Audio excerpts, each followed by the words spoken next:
Kahit na kailan, hindi matatalo ng kasamaan ang kabutihan. Mananatiling matatag ang liwanag at ang kadiliman ay matitibag.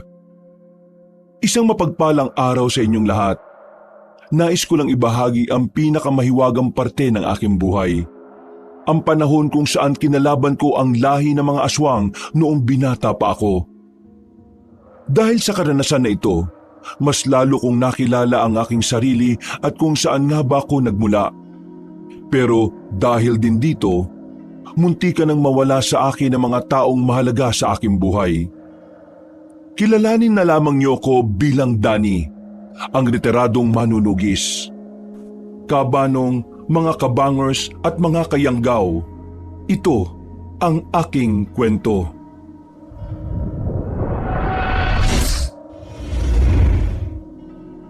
Bago nga pala magsimula ang ating kwento, sana'y mapindot nyo muna ang subscribe button at ang notification bell para lagi kayong nanonotify pag may bago tayong mga kwento. At huwag nyo rin kalilimutan mag-like at comment. Napakalaking tulong po ito sa ating channel para mas makapagatid pa kami sa inyo ng mga magaganda at mga nakakapangilabot na mga kwento. At ngayon, sa ating pagpapatuloy. Espila! Espila! Lumabas ka nga dyan! Ay, ano bang problema mo, Anad? Kaaga-aga naman nagsisigaw ka na naman dyan. Ikaw ha? Namumuro ka na sa akin ha? Ha? Ano naman ang kasalanan ko sa iyo? Hindi naman kita inaano dyan ha? Ano yung nalalaman ko na kinukonsinti mo yung pagiging bakla ng anak ko? Ha? Ha? Ano kinukonsinte? Sino nagsabi sa iyo niyan? Ang sabi nila Marites. Narinig ka nila na sinasabi mo kay Brando na ayos lang maging bakla at walang masama sa pagiging bakla. Sino ka ba para konsintihin ang pagiging salot niya? Ha? Yung ba kinagagalit mo? Sus, totoo naman na walang masama sa pagiging bakla, Onad.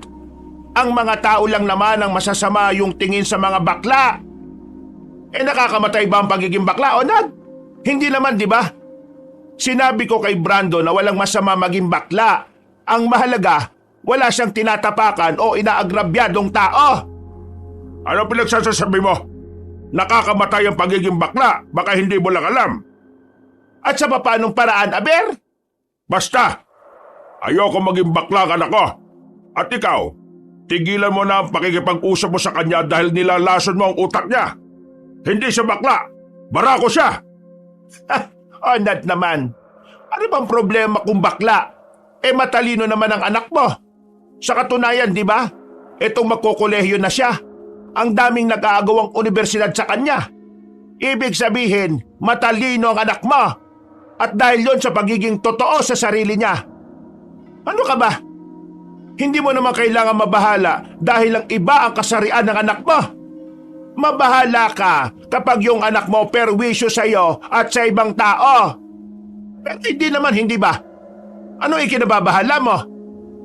Ang kinababahala ko, di yung magdudulot siya ng kahihiyan sa pamilya at sa angkan namin.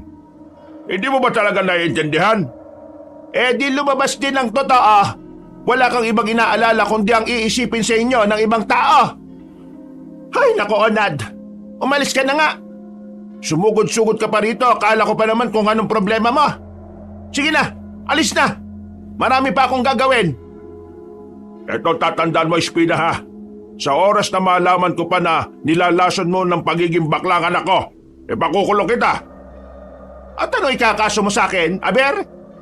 Basta, pakukulong kita.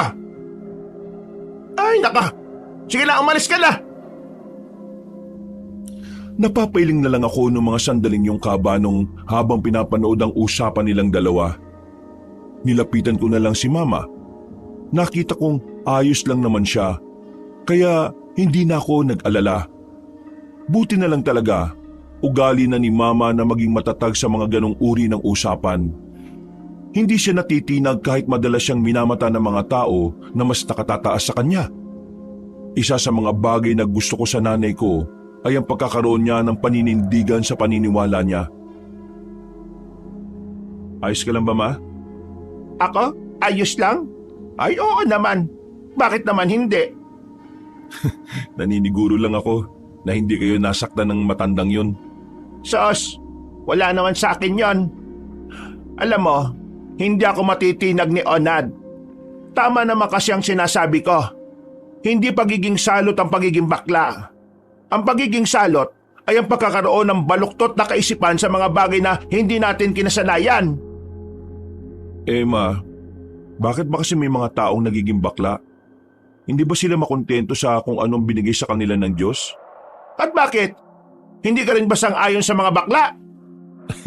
Hindi naman ho sa ganun, Ma. Napapaisip lang ako kung bakit yun ang pinili nilang landas. Alam naman nilang kinamumuhian ng karamihan ng mga kagaya nila. Hindi naman dahil sa hindi sila kontento, anak. Alam mo, sa dami ng nangyayari sa mundong ito, mas pipiliin mo na lang kung saan ka sasaya. Kahit na alam mo na maaring doon ka rin maging malungkot balang araw. Yon ang ginagawa nila, anak.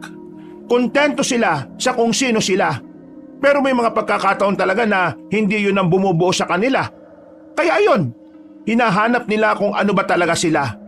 At tingin ko wala namang masama doon. Ang mahalaga, hindi sila masamang tao. Kung sakali bang naging bakla ako, ganyan din ba magiging pananaw mo? O baka kaya mo nasasabi yan kasi wala ka namang anak na bakla? Wala akong anak na bakla, pero meron akong kaibigan nun. Kaya naiintindihan ko ang nararamdaman ng isang bakla. Kaya ikaw hanggat walang ginagawang masama sa'yo, wala kang karapatan na husgahan ang kasarian nila. May kasabihan nga, minsan, mas lalaki pa sa lalaki ang bakla. O siya, sige na. Babalatan ko pa yung mga saging mamaya at nang mailatag na natin sa tapat ng mga turon natin. Pumasok na sa loob si Mama para asikasuhin ang munti naming negosyo. Nagtitinda kasi kami ng turon sa tapat ng bahay namin. Isa yun sa naging hanap buhay at pinagkukunan namin ng pangkabuhayan. Malakas-lakas din naman ang turon sa amin. Meron din kaming mga kakilala na inaasahan namin sa paglalako. Kaya kahit nasa bahay lang kami, kumikita pa rin kami.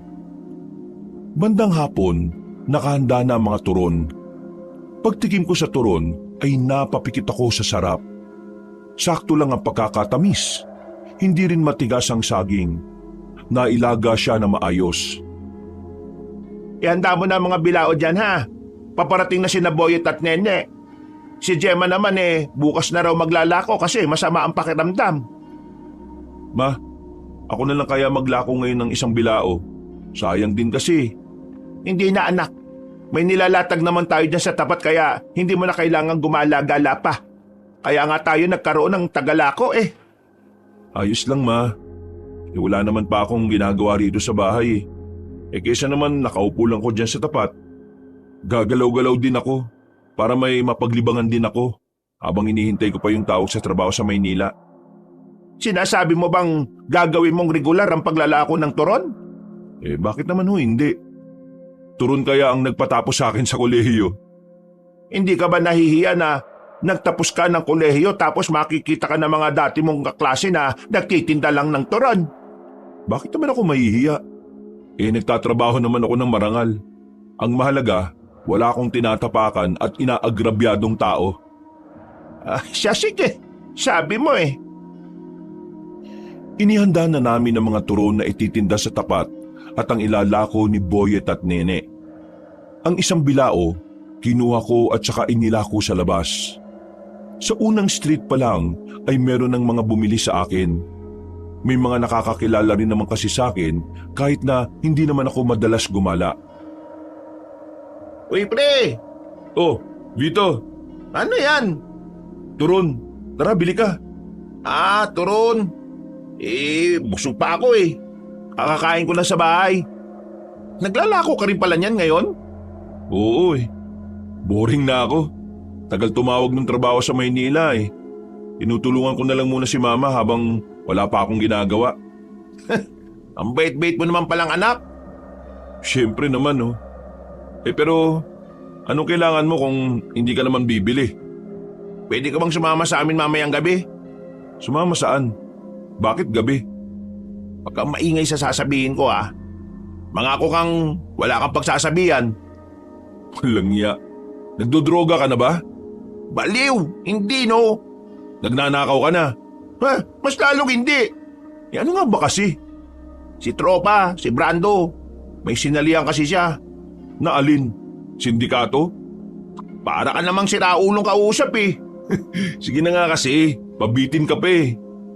Meron kasi siyang sinalihan na Miss Gay. Alam mo naman na hindi pwedeng malaman ni Mang Onad yun, di ba? Baka pwedeng sumama kang manood. Wala kasing manonood sa kanya eh. Malaki-laki raw ang premyo. Sayang naman kung hindi siya mananalo. Kailangan ba talaga ng may nanonood? Aba oo naman, para naman ganahan siyang rumampa, di ba? Para may audience impact. O sige. Ano bang oras yan? Ayos! Mga bandang 9 dapat nasa bayan na tayo. Ay, siya nga pala. Kasama rin natin si Eping. Nakakausap ko na siya. Di sige, mas maganda yan. Pero pre, tanong ko lang napapansin ko kasi sobra yung pagiging mabait mo kay Brando May namamagitan ba sa inyong dalawa? Ha? Wala buang. Tinutulungan ko lang siya kasi ako lang naman ang kaibigan na meron siya. At saka, mga bata pa lang kami, magkaibigan na kami. Bago ko pa kayo makilala ni Eping. Kami talaga yung lagi magkasama noon. Oo nga naman pala. O paano? Mamayang gabi Nang umalis na si Vito, ay ipinagpatuloy ko na ang paglalako ng turon. Mga bandang 5:00 pa lang ay naubos na ang tinda ko. Pinuntahan ko rin kasi ang 2 baryo na malapit lang din naman sa amin. Mabilis na ang mga oras. Sumapit na rin ang gabi at nagpaalam ako kay Mama at pinayagan naman niya ako. Pinuntahan ko kagad si Vito. Nakasalubong ko naman siya na kasama na si Epeng. Kailangan na natin magmadali. Siguradong nasa bayan na si Brando. Kailangan ko ba talaga sumama? Oo naman, para kumpleto tayong 3. Sama ka na. Kaysa naman nakikipagsuntukan ka lang sa bilyaran kasi wala ka namang maibayad sa pusta. Nakipagsuntukan na naman to? Oo, may dayo kasi kanina tapos hinamon niya ng laro. Wala naman pala siyang pera. Ang tawag dun, pakikipagsapalaran, diskarte. Buang ka, mapapahama ka sa ginagawa mo eh.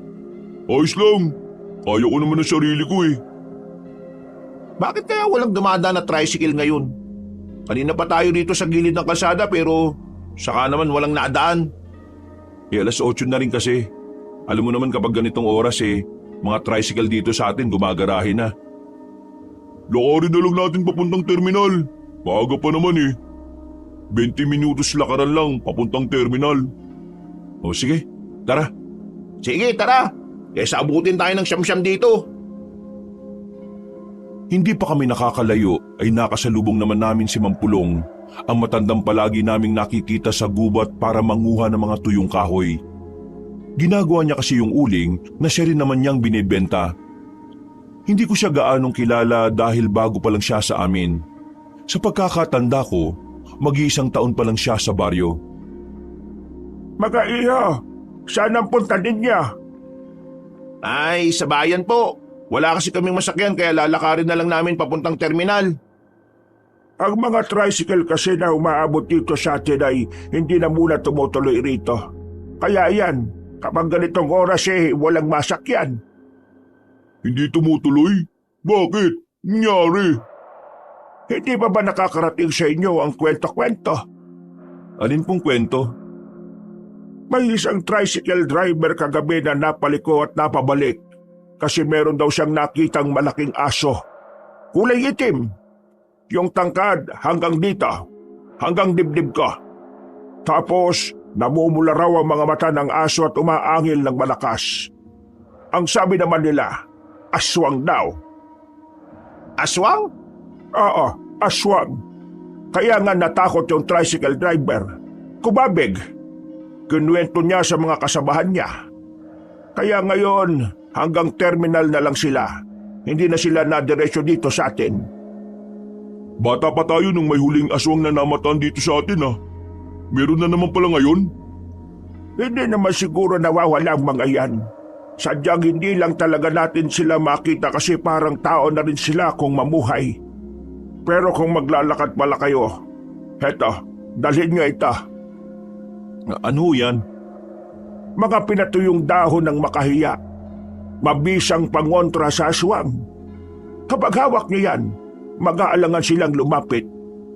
Sige na, dalhin nyo na. Wala namang masama kung maniniwala. Kinuha ni Vito ang maliit na supot ng tela kung saan nasa loob ang makahiya. Nagpasalamat din naman kami sa kanya. Alam ko naman na hindi 100% na naniniwala kayong may aswang. Pero mga iho, totoo sila. At dapat anumang oras handa kayo sakaling bigla silang umatake. Tandaan niyo, mas lamang ang may alam. At ang mga taong mangmang, sila ang unang napapahamak. Sige ho, maraming salamat po. Kung sakali mang makasalubong namin ng aswang meron na kaming proteksyon. Huwag niyong hahayaan na mabasa ang makahiya.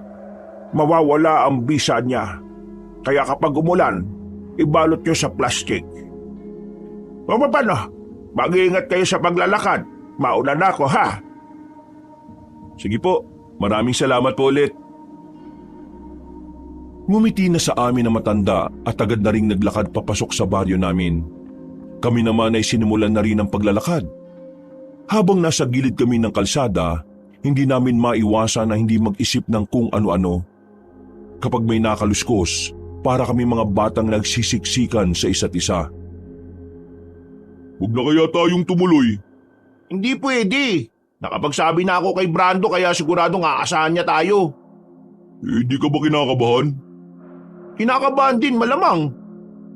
Basta para kay Brando, mawawala ang kaba. Buwang ka yata Binilisan na lang namin ang paglalakad. Makalipas lang ang halos 20 minutos, natanaw na rin namin ang terminal. Nakahinga na rin kami ng maluwag. Pagdating namin doon, ay para kaming nabunutan ng tinik. Noong mga oras na yon, Kabanong, pinagpalagay namin na ang daladala naming tuyong makahiya ay ang siyang nagbigay sa amin ng proteksyon para hindi mabiktima ng mga aswang. Nakasakay naman na kami sa tricycle at nakarating sa bayan. Agad kaming tumungo sa pinaggaganapan ng programa. Naabutan namin na si Brando na ang aakyat sa stage. Pambabae na ang suot niya. Sa isip-isip ko, kakaiba talaga ang saya ni Brando kapag nailalad niya kung sino at ano siya. Pero sa kabilang banda, naisip ko rin na kapag nalaman yun ni Mang Onad, baka matalang niya ang walang latay sa kanya. Tumingin sa amin si Brando nang makita niya kami sa gilid. Kumuhay naman kami sa kanya para palakasin ang kanyang loob. Good evening, ladies and gentlemen. Ang babaeng nasa inyong harapan ay ang babaeng sinubok ng kapalaran. My name is Brandy Portaberde. Ang baklang mas lalaki pa sa lalaki, pero mas babae din kesa sa babae. Nananiniwala sa kasabihang, bago mo sabihin na ayaw mo sa bakla, tingnan mo muna ang sariling mukha. Baka mamaya kamukha mo na pala ang sigbin sa baba. Naghiyawan ang mga tao matapos sabihin ni Brando ang mga katagang yon. Ang daming natawa. Kahit kami rin ay sumakit ang tiyan sa kakahalakhak.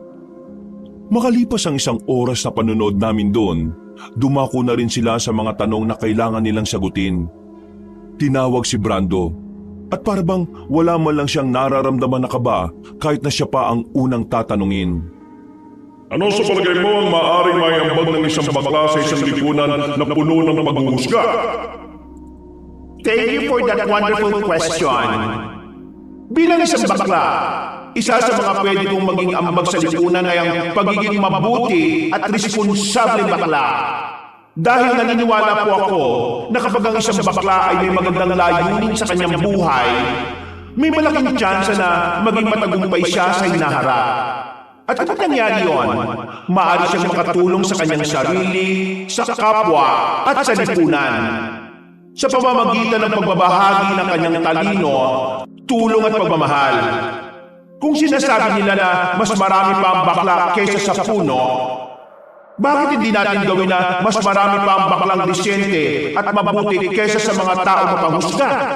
Pero wala namang naitutulong sa ating lipunan. Sa madaling sabi, kabutihan ang pinakamagandang maidudulot natin sa lipunan natin. Mapamataas ka man o mapababa, bakla man o lesbian. Kabutihan ang dapat nananaig sa mundong ito para maging maunlad ang ating mga buhay. Yun lamang and I thank you! Nagsigawan at naghiyawan na naman ang mga tao. Dinig na dinig din ang mga palakpakan nila. Nang tingnan ko naman si Vito, nakita ko na parabang naiiyak na siya.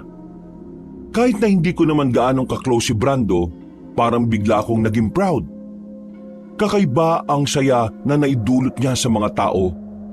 Napakatalino ng sagot niya dahil lahat ng sinabi niya ay totoo at makabuluhan. Nang matapos na ang patimpalak ng mga bakla, ay tinanghal na panalo si Brando. Sobrang saya niya. Doon ko mas lalong napatunayan ang sinabi ni Mama na walang masama sa pagiging bakla. Ang mahalaga ay nangingibabaw ang kabutihan sa iyong puso. Oy, mga boylet! Thank you ah! Salamat talaga! Kayo lang ang gumora dite. Wala kasi bang supporter dito eh. Buti na lang na side song ko mga peslak nyo kanina kaya ayon, laban na laban ang bakla kanina. Napakaganda nga ng sinabi mo eh. Parang pang Miss Universe eh. Proud kami sa iyo, Brando.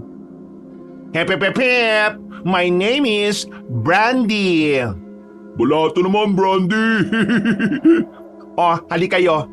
Lalapang tayo. Yun oh, iyan ang maganda. Saktong merong bukas na kainan ng mga sandaling yon, Kabanong. Masaya kaming kumaing 4. Pagkatapos, nagpalit na muna si Brando ng damit para hindi malaman ng tatay niya kung ano ang sinalihan niya. Bandang 12:00 na ng gabi na makarating na kami ng baryo, nagpaalam na si Brando sa amin. Habang naglalakad, hindi pa rin namin makalimutan ang mga salitaan ni Brando habang nasa entablado. Matalino kasi talaga si Brando kaya nasagot niya na maayos yung tanong kanina eh. Kaya nga eh. Ilang paso ba naman niya yung mga kalaban niya? Ikaw, Vito, sigurado ka bang wala kang gusto kay Brando? Nakita kita kanina eh. Sobrang saya mo. Tapos, naiyak ka pa nga. Tears of joy ba yung tawag doon? Umamin ka na ha. Tayo-tayo lang naman eh. Baliw! Parang kapatid ang turing ko kay Brando. Tumigil ka nga. Gumagawa ka ng issue eh. Tinatanong lang naman kita eh. Eh di kung hindi, eh di hindi. Oo, tama na yan. Baka magkapikunan pa kayong dalawa. Ang mahalaga naman, nanalo si Brando. May pera siya.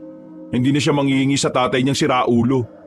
Higit sa lahat, maraming turon na naman ang bibili niya sa amin. Nang matanaw ko na ang bahay namin, ay nagpaalam na rin ako sa kanila. Pagpasok ko sa bahay ay inaabutan kong gising pa si Mama. Nagtatahi siya ng sira kong short. Ma, narito na ako. Ah, kumusta naman ang pinuntahan ninyo? Nanalo ba si Brando? Oo ma, nanalo siya. Ang galing nga ng sagot niya kanina eh. Talbog-talbog yung kalaban niya eh. Ang talino niya. Eh sinabi ko naman kasi sa'yo, matalinong tao yang si Brando. Ang tatay lang naman niyang may problema eh. Ang laki ng premyo ma. Baka naman hindi pa matuwa si Mang Onad niyan. Ay naka, wag na wag niyong ipapaalam sa tatay niya kung ayaw niyang masaktan. Ay, siya nga pala ma. May ilalako pa ba tayo bukas? Naka, wala. Hindi ako nakabili ng saging. Sarado kanina sa binibilhan ko eh. Masama rin kasi ang panahon kaya baka hindi rin sila nakaangkat. Siguro sa susunod na bukas na tayo magbebenta ng turon. Pumasok na lang ako sa maliit kong kwarto at nahiga. Wala pang 5 minuto, nakatulog na kagad ako. Sa hindi inaasahang pagkakataon, biglang pumasok sa panaginip ko si Brando. Nakangiti siya sa akin. Nagtaka ako kung bakit. Akala ko nilalandi niya ako. Pero nagkamali ako nang makitang nawala ang ngiti niya. Napalitan niyo ng takot. Hinawakan niya ako sa kamay at sinabing merong humahabol sa kanya. May narinig akong malakas na angil sa panaginip ko. Pagkatapos noon, bigla na akong nagising. Kinakalabit na ako ni Mama. Napabangon ako. Pawis na pawis ako kahit na umuulan naman sa labas. Nak, Binabangungot ka ba? Anong nasa panaginip mo? Hindi ko maalala Basta, nakakatakot. Diretso tulog ka ba naman kasi kagad eh? Hindi ka naman nagdasal kagabi. Umaga na? Oo, 9:00 na. Nagluluto na nga ako ng pananghalian natin eh. Napasarap yata tulog ko. Si Epeng at Vito, hindi ba napadaan dito? Hindi. Bakit? May usapan ba kayo? Wala naman ho. Mabuti pa'y bumangon ka na dyan. Hintayin mo na lang yung niluluto ko, kakain na tayo. Sandali akong napatulala, Kabanong. Naisip ko na naman ang nasa panaginip kong hindi ko na lang din sinabi kay Mama. Ayaw ko kasing isipin niya pa ang panaginip ko. Ang dami pa naman niyang paniniwala tungkol sa mga panaginip. Ma, labas lang ako sandali Saan ka pupunta? Malapit na maluto to. Diyan lang po.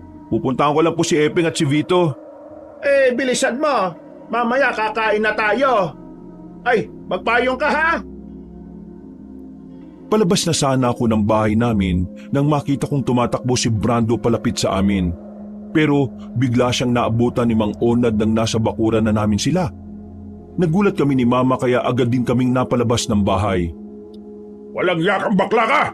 Akala mo ba hindi ko malalaman? Sinabi sa akin ng kumpare ko na nakita ka nila sa bayan. Nakasuot ng pambabae at kumikere-kerending pa. Bakit? Anong gagawin mo? Magpapakampi ka sa kanila? Putra naman. Bakit ba ayaw mo na lang Akis maging happy-happy? Sige na putra Happy-happy? Tapos ano? Ako naman ang nasisira sa mga kakilala ko at sa angkan natin? Tumigil ka na sa kabaklaan mo, Brando! Umayos ka! Magpakalalaki ka! Ikaw lang ang nag-iisang anak ko. Kaya ang gagawin mo, dapat makapag-asawa ka para mas kumalat pa ang lahi natin. Are ko naman, Pudra. Don't hila-hila my hair naman. Anad, tigilan mo nga yung ginagawa mo sa anak mo. Alam kong ayaw mo sa kasarian ng anak mo pero hindi rin naman tama kung mananakit ka ng ganyan. Manahimik ka, Espina. Wala kang pakialam. Problema ng mag-ama to. Wala kang karapatang makisali dito. Anong walang karapatan? Nasa loob kayo ng bakuran namin. At bilang isang residente sa baryo na ito na ayaw sa karahasan, may karapatan akong sawayin ka dahil hindi tama ang ginagawa mo. Kura ka dyan, Mother Earth. Walang puwang sa universe ang violence. No sa karahasan. Yes for peace. Tumigil ka sa pagsasalita mo ng bakla. Ikaw talaga, Brando, babangaso ko talaga ng malala yung mukha mo nang magtanda ka eh. At ikaw naman, Espina, huwag kang makikialam. Ang pakialaman mo, yung anak mo, pwede? Paano mo natatawag ang sarili mo na ama kung hindi mo naman kayang mahalin ang sarili mong anak? Mas nakakahiya ka! Tanga ka ba talaga? Bakit hindi ka makaintindi? Huwag kang makialam! Sandali Anong sinabi mo sa nanay ko? Tanga? Hindi ba mga tao na hirapang intindihin ng mga simpleng bagay ang tawag sa kanila ay tanga? Aba, magdaan-daan ka sa pananalita mo, Mang Onad. Marunong akong gumala sa matanda pero kapag nanay ko ng agrabyado papatol ako kahit matanda ka. Aba, pinagbabaltaan mo ba ako? Hindi po ako nagbabanta, Mang Onad. Bakit? Natatakot ka na ba? Ano ba pinagmamalaki mo? Nakakaawa ka. Napalingon kami nang marinig namin ang tinig ng isa pang matandang lalaki. Nakita namin si Mampulong na hindi naman namin namalayan na naroon na pala. Nakangiti siya kay Mang Onad pero parang nanloloko ang ngiti niya kaya nasa ragad ang ama ni Brando. Ano sinabi mo sa akin? Nakakaawa ka. Gusto mo bang malaman kung bakit? Ay bakit? Sino ka ba? Bago ka lang dito, hindi ba? Nakakaawa ka kasi hindi mo kayang maging matapang para sa anak mo. Hindi mo kayang maging maangas para humarap sa iba at depensahan ang nag-iisa mong anak. Kaya ang ginagawa mo, pinipilit mong ayusin siya kahit wala namang problema sa kanya. Nasa sa iyo ang problema pero hindi mo napapansin. Sa madaling salita, ikaw ang duwag. Aba, arantado ka pala eh. Bakit ka ba nakikialam? Ilang beses na kitang nakikitang nananakit ng anak. Ngayon, hindi ko napapalagpasin dahil bukod sa anak mo, Meron ka pang tinatarantadong iba. Sandaling binitiwan ni Mang Onad ang anak niya. Galit itong lumapit kay Mang Pulong. Akmang hahawakan niya sana si Mang Pulong sa kwelyo pero nagulat siya sa nangyari. Hinila ni Mang Pulong ang kamay niya at saka binagsak sa maputik na lapag. Aray ko naman! Ay, Pudrakels! Ayos ka lang ba? Huwag mo akong hawakan, bakla ka! Sa susunod, kung mananakit ka ng anak, dapat kaya mo ring manakit ng mas malakas at mas maangas kesa sa iyo. Hindi yung matapang ka lang kapag alam mong hindi lalaban ang kaharap mo. Ikaw naman, mag-isip-isip ka na. Hindi ganitong ama ang dapat mong pinakikisamahan. Naglakad na palayo si Mang Pulong. Si Mang Onad naman, nakahawak sa balakang ng bumangon. Basa na ang katawan. Tumingin na muna siya ng masama sa amin ni Mama, pero agad na ring naglakad paalis. Halika rito, Brando. Basang-basa ka ng ulan, no? Baka magkasakit ka pa. Pinapasok na muna namin sa bahay si Brando, habang ako naman nanatiling nakatingin sa papalayong si Mang Pulong. Namangha kasi ako sa ginawa niya. Parang napakadali lang sa kanya ng ginawa niya kay Mang Onad. Pinahiram ko na muna ng damit si Brando. Hindi na muna siya pinabalik ni Mama sa kanila. Natitiyak kasi namin na mabubugbog lang siya ulit ni Mang Onad. Mga ilang sandali lang, medyo humina na rin ang ulan. Sabay-sabay na rin kaming kumain. Pagkatapos, nagpaalam sa amin si Brando na may pupuntahan lang na ibang lugar. Ikaw na muna rito sa bahay, ha? Ako naman pupuntahan lang si Maring Mara. Titingnan ko kung makakapagbagsak na sila ng saging mamaya o bukas. Naiwan ako mag-isa sa bahay, Kabanong. Dahil wala naman akong gagawin noon, ay nahiga na lang ako sa maliit naming sofa. Habang nag-iisip ako ng kung ano-ano, narinig kong parang may kumalubog sa loob ng kwarto ni Mama. Ang unang pumasok sa isipan ko, baka mamaya ay may nakapasok na namang dagang bukid sa kwarto niya. Sumilip ako sa ilalim ng papag niya habang hawak ang pamalo na kahoy. Pero ang nakita ko roon ay ang mahabang kahon na matagal nang naroon. Yun ang kahon na palaging sinasabi sa akin ni Mama na huwag kong gagalawin. Bata pa lang ako, pinagbabawalan na niya ako. Uy, ano yun? Laking gulat ko nang biglang umuga ang kahon. Para bang merong gumagalaw sa loob. Medyo kinabahan ako kaya lumabas ako agad ng kwarto ni Mama. Pero kalaunan, inisip ko na baka may daga nga roon. Binugaw-bugaw ko na lang. Pagkatapos noon, hindi na muli pang umalog ang kahon. Pasensya ka na't ginabi na ako, ha? Napakwento kasi si Maring Mara eh. Ay, pambihira talaga. Pero good news na. Bukas maghatid na sila rito ng mga saging. Bandang umaga, kaya mga hapon makakapagtinda na tayo ulit ng turon. Kanina ang daming naghahanap sa akin eh. Sayang, ang dami sanang bumili. Ma, maglalako ulit ako bukas ha. Mukhang titila na rin naman ang ulan eh. Magdala ka na rin ng payong kasi yung ambon-ambon na yan baka biglang lumakas. Nung gabing yon, lumabas na muna ako ng bahay para puntahan si Vito. Wala kasi akong magawa. Bagot na bagot ako. Nang dumating ako sa bahay nila Vito, inabutan ko naman siyang nagkakapilang sa bakuran nila. Pumasok ako agad at nilapitan siya. Oh, bakit? Wala ba kayong tinda? Wala kasing dinalang saging ngayon sa amin eh. Kaya pala sabi ni Mama kanina walang turon. Pare, pinuntahan ka ba dito ni Brando kanina? Hindi, bakit? Hindi mo ba alam? Binugbog na naman siya ng tatay niya. Ano? Sira ulo talaga yung si Mang Onad oh. Buti na nga lang dumating si Mang Pulong eh. Si Mang Pulong? Ano namang ginawa niya ron? Kinausap niya si Mang Onad. Tapos, nainis si Mang Onad. Sinubukan niyang kwelyuhan si Mang Pulong. Kaso, hinila ni Mang Pulong yung kamay niya. Ganito pre oh, ganito. Tapos, bumagsak na sa putikan si Mang Onad. Galing nga eh. Namangha din ako sa ginawa ni Mang Pulong. Buti na lang talaga dumating pala siya. Kawawa na naman si Brando pag nagkataon. Alam mo pre, nahihiwagaan nga ako kay Mang Pulong eh. Ha? Anong nahihiwagaan? Walang ganong nakakakilala sa kanya rito sa atin. Ibig kong sabihin, parang walang nakakaalam kung anong pagkatao niya. Pambira ka naman. Bago pa lang si Mampulong dito sa atin eh. Pero mag-isang taon na yata siya rito kaya hindi na siya bago. Malay mo, hindi lang talaga hilig ni Mampulong makihalubilo sa mga tao. Alam mo, pakiramdam ko, may kakaiba sa kanya. Baka naman kasi hindi natin alam, albularyo siya. Di ba binigyan niya tayo ng proteksyon sa aswang? Ay, oo nga pala no. O di ba? Ikaw talaga, kung ano-ano iniisip mo. Ang mabuti pa, puntaan natin si Brando. Baka mamaya sinasaktan na naman siya ng tatay niya. Tumila na ang ulan nung mga sandaling yon. Nang makarating na kami sa bahay nila Brando, si Mang Onad ang inabutan namin sa bakuran. Aalis na sana kami pero nakita na niya kami sa gilid. Lumabas siya at agad kaming kinastigo. Ay, kayong dalawa. Alam kong alam niyo kung nasaan si Brando.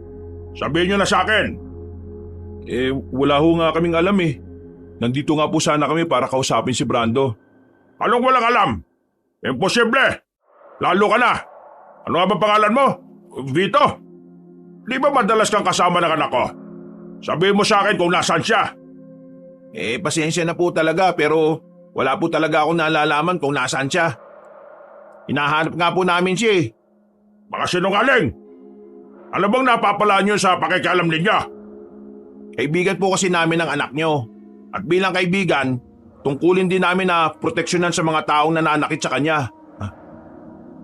Tungkulin din namin na proteksyonan siya sa mga taong nananakit sa kanya. Nagpaparinig ka ba? Oh, ayun na si Brando oh. Dumating si Brando pero hindi ito nagsalita. Tumingin lang siya sa amin sandali. Ang kanyang muka'y nababahala, para bang takot na takot, namumutla. Mabilis siyang pumasok sa bahay nila nang di man lang hinihintay ang tatay niya. Ay Brando! Kinakausap ba kita? Huwag mo akong talikuran! Pre, hindi tayo pwedeng pumasok dyan, baka makasuhan pa tayong trespassing. Bumuntong hininga na lang si Vito. Kahit gustuhin namin kausapin si Brando ay wala rin naman kaming magagawa. Habang naglalakad, hindi mawala-wala sa isipan ko ang reaksyon ng mukha ni Brando. Bagay na gumugulo din sa isip ni Vito. Nakita mo ba kanina? Parang takot na takot si Brando. Oo nga eh, napansin ko rin yan. Nagtataka nga rin ako. Para siyang may kinatatakutan eh. Kapag nagkaroon ako ng pagkakataon, itatanong ko sa kanya kung anong problema. Umuwi na lang kami nung sandaling yon. Maraming araw pa ang nakalipas. Gumanda-ganda na rin ang panahon. Kaya naman marami-rami na rin kaming nabibenta. Sa mga nakalipas na araw, himalang hindi namin nakikita si Brando sa labas. Isang bagay na nakakapanibago sa kanya. Ang sabi kasi ni Vito, imposibleng pumirmi sa bahay si Brando dahil mahilig talaga itong rumampa o gumala.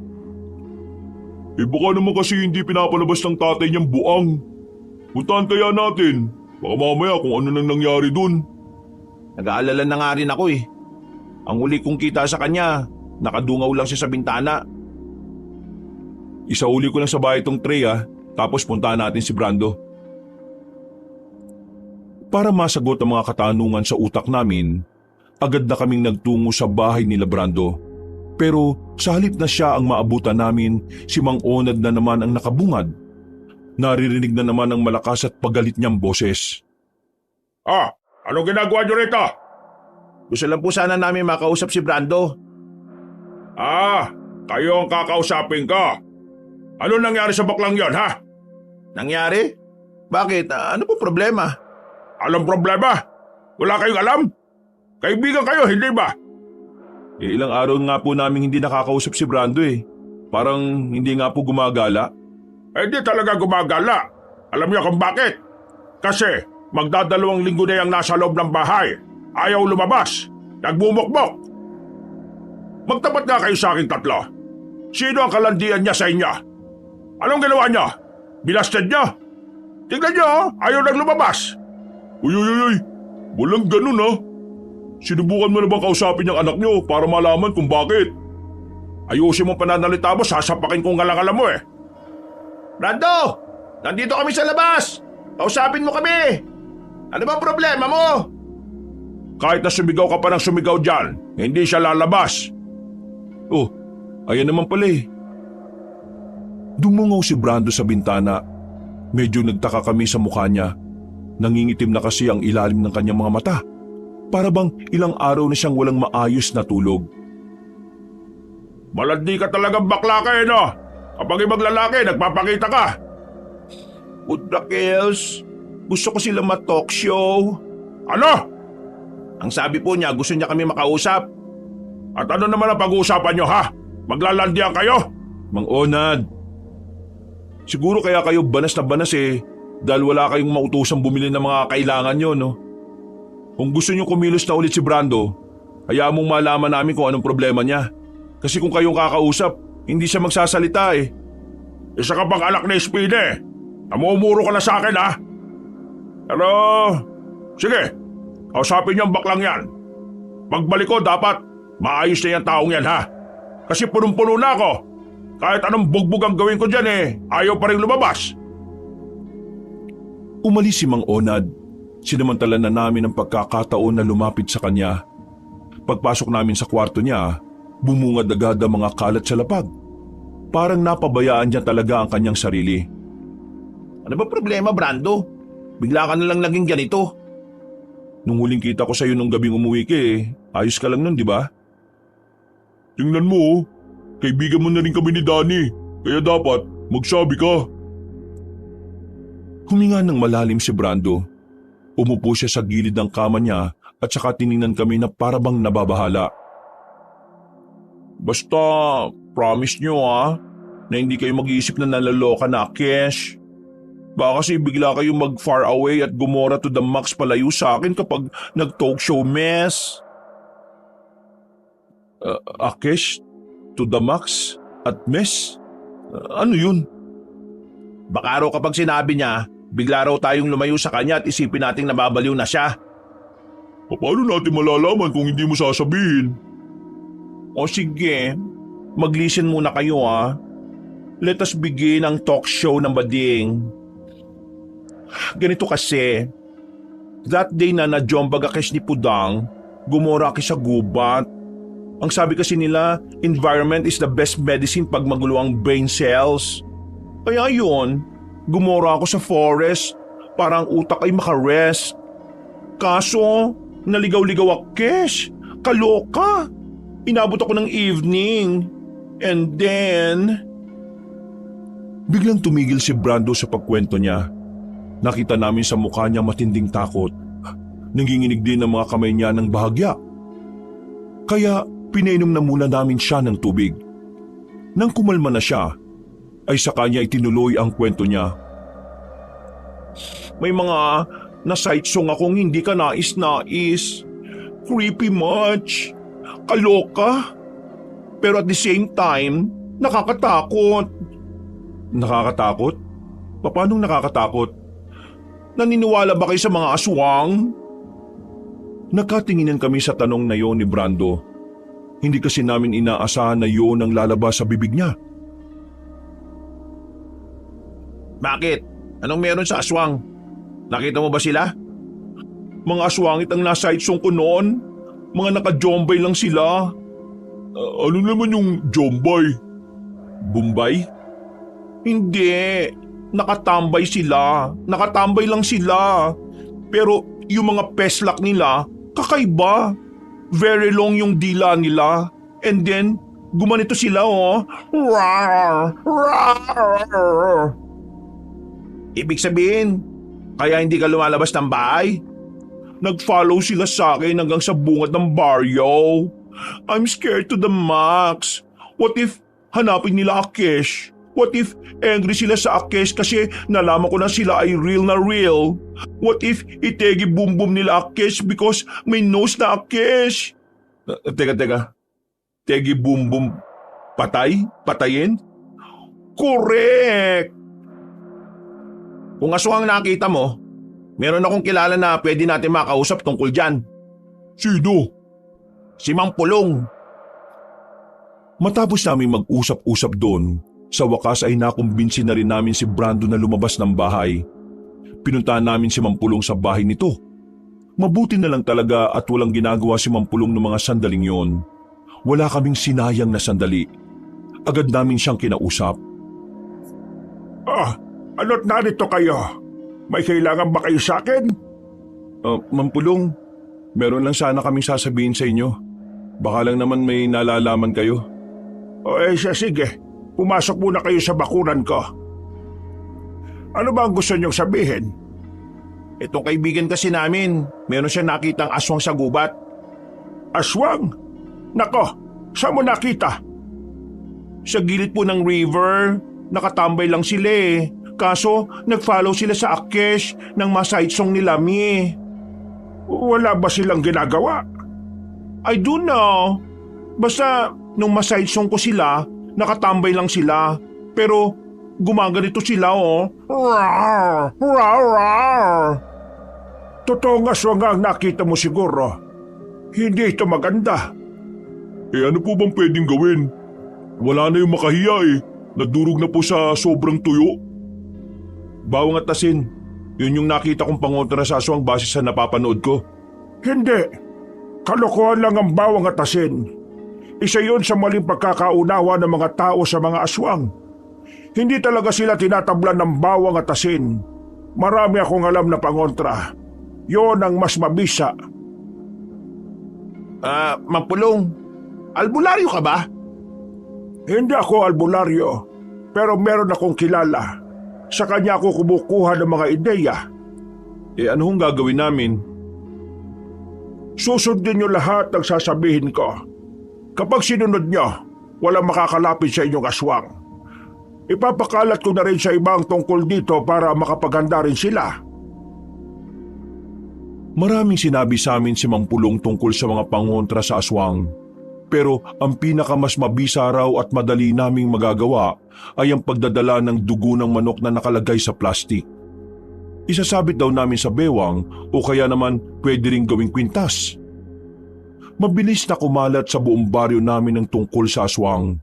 Pero walang nakakaalam na si Brando ang nakatuklas doon. Pinakalat na lang ni Mampulong na siya ang nakakita. Pinaniwalaan naman siya ng karamihan dahil kilala siya bilang matinong tao sa amin. Makalipas ang 4 na araw, halos lahat ng tao sa amin ay may daladala ng dugo ng manok. Nababalot na rin ng takot ang iba kahit na wala pang namamata ang aktwal na aswang. Bakit ayaw niyo ma? Yun naman daw ang mabisang pangontra sa mga aswang. Magkaharap kami ni Mama sa hapagkainan nung tanghaling yon. Hindi ko maintindihan si Mama kung bakit ayaw niyang gumamit ng dugo ng manok bilang proteksyon sa aswang. Parang siya na nga lang ang walang daladalang ganon. Sapat na sa akin ang asin at bawang. Yon ang pinakamabisa. Hindi nga raw tumatalab sa mga aswang yun eh. At sino naman ang nagsabi niyan? Si Mampulong. Naniwala ka naman. Kasi meron daw siyang kilalang albularyo eh. Sa akin ka maniwala. Bakit ma? May karanasan rin ba kayo sa aswang? Ang lolo mo meron. Marami siyang karanasan. At saksi ako roon. Dahil bata pa lang ako, ilang beses na akong nakakita ng aswang. Dito mismo sa lugar natin. Ibig sabihin, totoo pala talagang may mga aswang dito noon pa? At teka, bakit ngayon yun lang ikinukwento to sa akin, ma?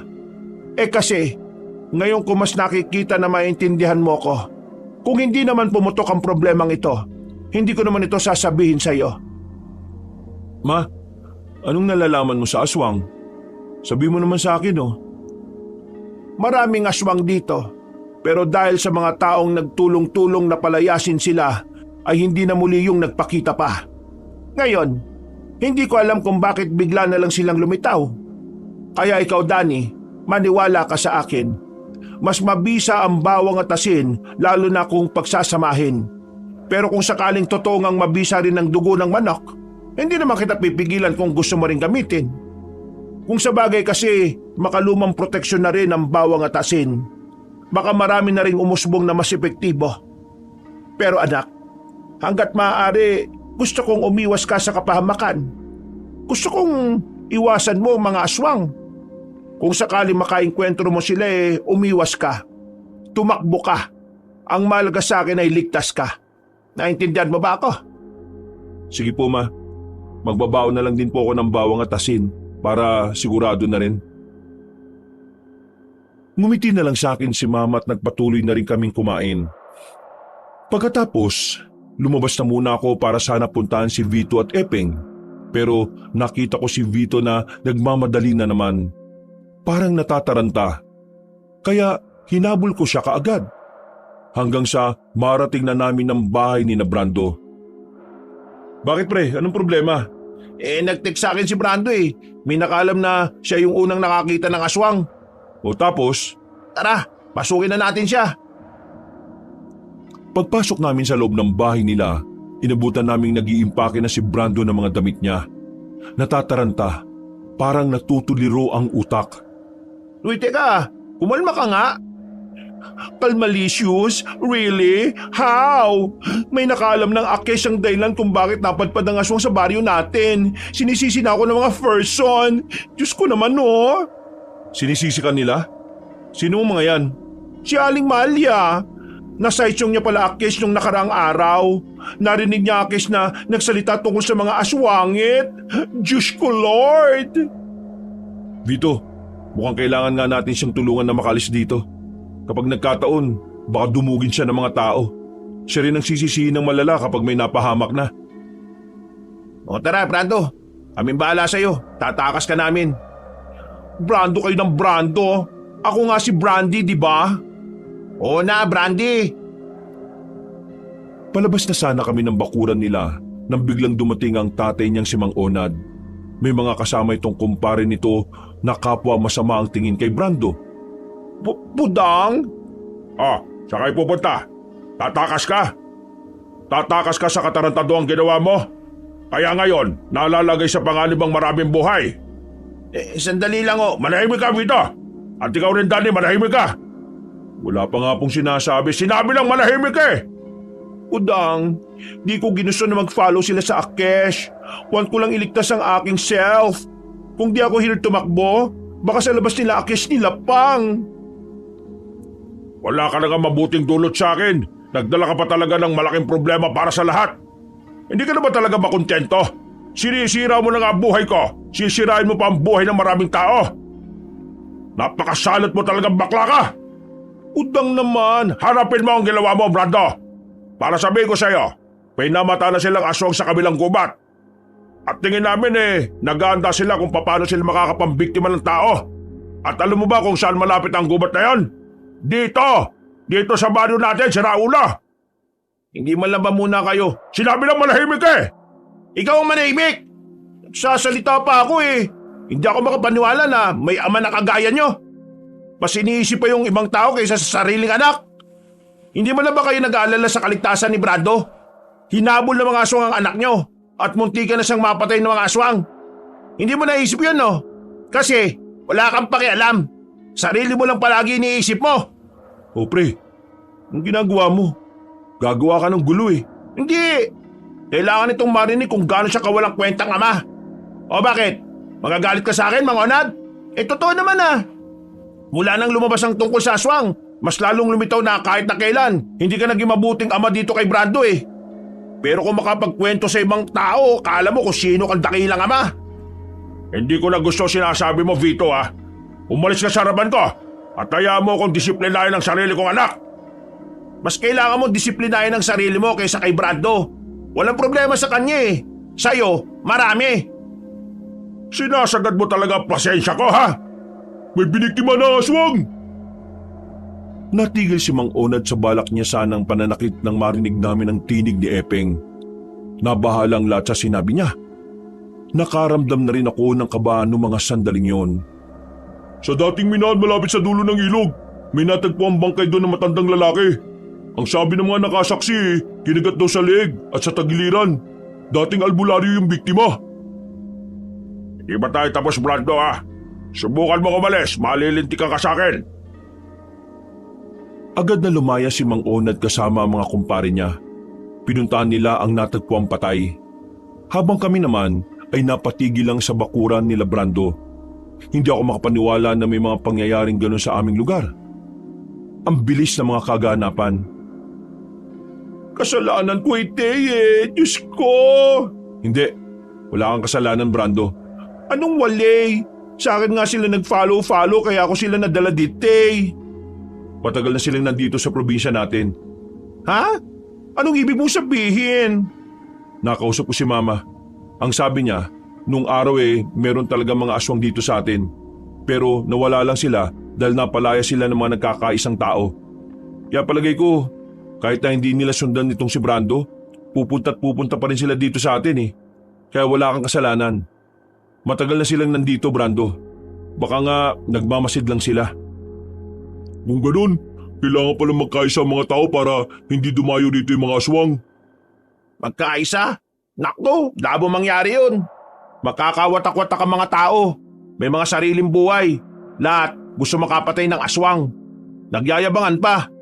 Akala nila laro-laro lang ang pakikipaglaban sa mga nilalang na yun Basta, susundin lang natin ang sinabi ng Pulong. Tingin ko, wala namang mangyayaring masama sa atin Aminadong kabado ko ng mga oras na yon, Kabanong. Naiisip pa lang namin na aatake ang mga aswang, kinikilabutan na kaming 4. Makalipas sa mga oras, mas lalong naging matunog ang usapan tungkol sa aswang. 10:00 na ng gabi, maingay pa rin ang baryo. Kada bakuran yata ay aswang ang topic nila. Ma, nakauwi na ako. Ma? Nandiyan ka na ba, Ma? Nagtaka ko kasi hindi sumasagot si Mama. Pero meron akong narinig na kalabog sa gilid. Napalunok ako ng laway dahil sa kaba na hindi ko alam kung bakit biglang nabuhay. Maraan akong naglakad papasok ng kwarto. Sumilip na naman ako sa ilalim. At pagtingin ko, umuuga-uga na naman ang mahabang kahon.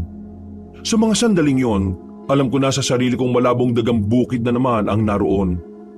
Kaya naman, hinila ko paalis sa ilalim ng papag ang mahabang kahon. Binuksan ko yon. Napapikit na lang ako nang biglang may liwanag na lumabas mula roon. Silaw na silaw ako. Wala akong makita ng ilang segundo, pero maya-maya lang nawala na rin ang liwanag. Tumambad sa akin ang isang mahabang espada na may dragon na disenyo sa hawakan. At sa katawan naman ng talim, may mga baybayin na nakaukit na hindi ko naman maintindihan. Teka, espada to Bakit may ganito dito sa kwarto ni Mama? Hahawakan ko sana ng espada pero nagulat ako nang biglang dumating si Mama. Hinila niya ako palayo roon. Nagtataka naman ako kung bakit parang takot na takot siya. Wag! Oh, bakit Ma? Anong wag? Huwag mong hahawakan yan! Kaya ba ayaw na ayaw mo kung titingnan to nung bata pa ako? Kasi may nakalagay palang espada dyan? Hindi mo dapat ito nalaman. Ma, sabihin niyo na sa akin. Ano ba talagang tinatago niyo? Bakit may ganito? May koneksyon ba ito sa mga aswang? Kung ano man ang koneksyon, ay hindi mo na dapat malaman. Bakit hindi? Akala ko ba ito na ang tamang panahon para maintindihan ko ang mga bagay-bagay? Ayaw mo bang magtiwala sa akin? Bakit ayaw mong ipahawak sa akin ang espadang yan? Dahil sa oras na mahawakan mo ang espadang yan, hindi ka na makakatras sa kapalaran na naghihintay sa iyo. Anong ibig niyo sabihin, Ma? Kapag ginawakan mo yan, ang espiritu ng espada ay magiging parte na rin ng pagkatao mo. Kikilalanin ka niya bilang bagong tagapangalaga. Kanino po ba yan, Nay? Yan ay pagmamay-ari ng lolo mo. Ang lolo mo ang tinatawag na sugo na kabutihan noong araw. Siya ang mga pumaslang sa mga aswang. Siya ang kumalaban noon. Pero hindi na niya naituloy ang tungkulin niya nang mamatay siya sa sakit. At mula noon, wala nang kahit na sinong nagmay-ari niyan dahil hindi sila kinikilala ng espada. Kaya ba ayaw mong ipahawak sa akin kasi ako na ang magmamay-ari niyan? Ganun na nga. Bakit ayaw niyo, Ma? Hindi ba dapat matuwa ka kasi... Paano ako matutuwa kung kasama ng tungkulin na papasanin mo ang panganib na pwede mong kaharapin? Anak, hindi madali ang pagiging sugo. Maaari kang mawala sa akin. Maaari kang mapahamak. Bata ka pa lang, pinapangako ko na sa sarili ko na kahit na anong mangyari, hindi ko hahayaan na maging miserable ang buhay mo. Gusto ko mamuhay ka ng mapayapa. Ayokong palagi kang nag-iisip kung papaano ka makakaligtas. Ayokong palagi kang nababalisa sa gabi dahil sa mga aswang na yon. Pero ma, kung yan talagang kapalaran ko, baka kailangan ko talagang panindigan dahil wala namang ibang gagawa niyan. At tingnan niyo, oh, hindi ba isang malaking sinyalis to sa mga nangyayari dito sa baryo natin? Malay natin, ako palang itinakda ng Diyos para kalabanin ng kasamaan. Hindi ka susunod sa yapak ng lola mo. Mananatili ka kung ano ka ngayon. Naintindihan mo ba ako? Pero ma, Naintindihan mo ba ako? mataas na ang boses ni Mama noong mga sandaling yon, Kabanong, kaya napatango na lang ako. Bumuntong hininga na lang din ako. Hindi ko na lang ipinilit ang gusto ko. Ibinalik ni Mama ang espada sa kahon. Ako naman ay nagpunta na lang din sa kwarto ko. Hindi ako makapaniwala sa mga nalaman ko, Kabanong. Nawiwindang ako sa mga revelasyon ng nanay ko nung oras na yon. Wala kasi talaga akong kahit na anong clue na may ganun palang bagay sa angkan namin. Ang alam ko lang talaga noon, dating tanod si Lolo.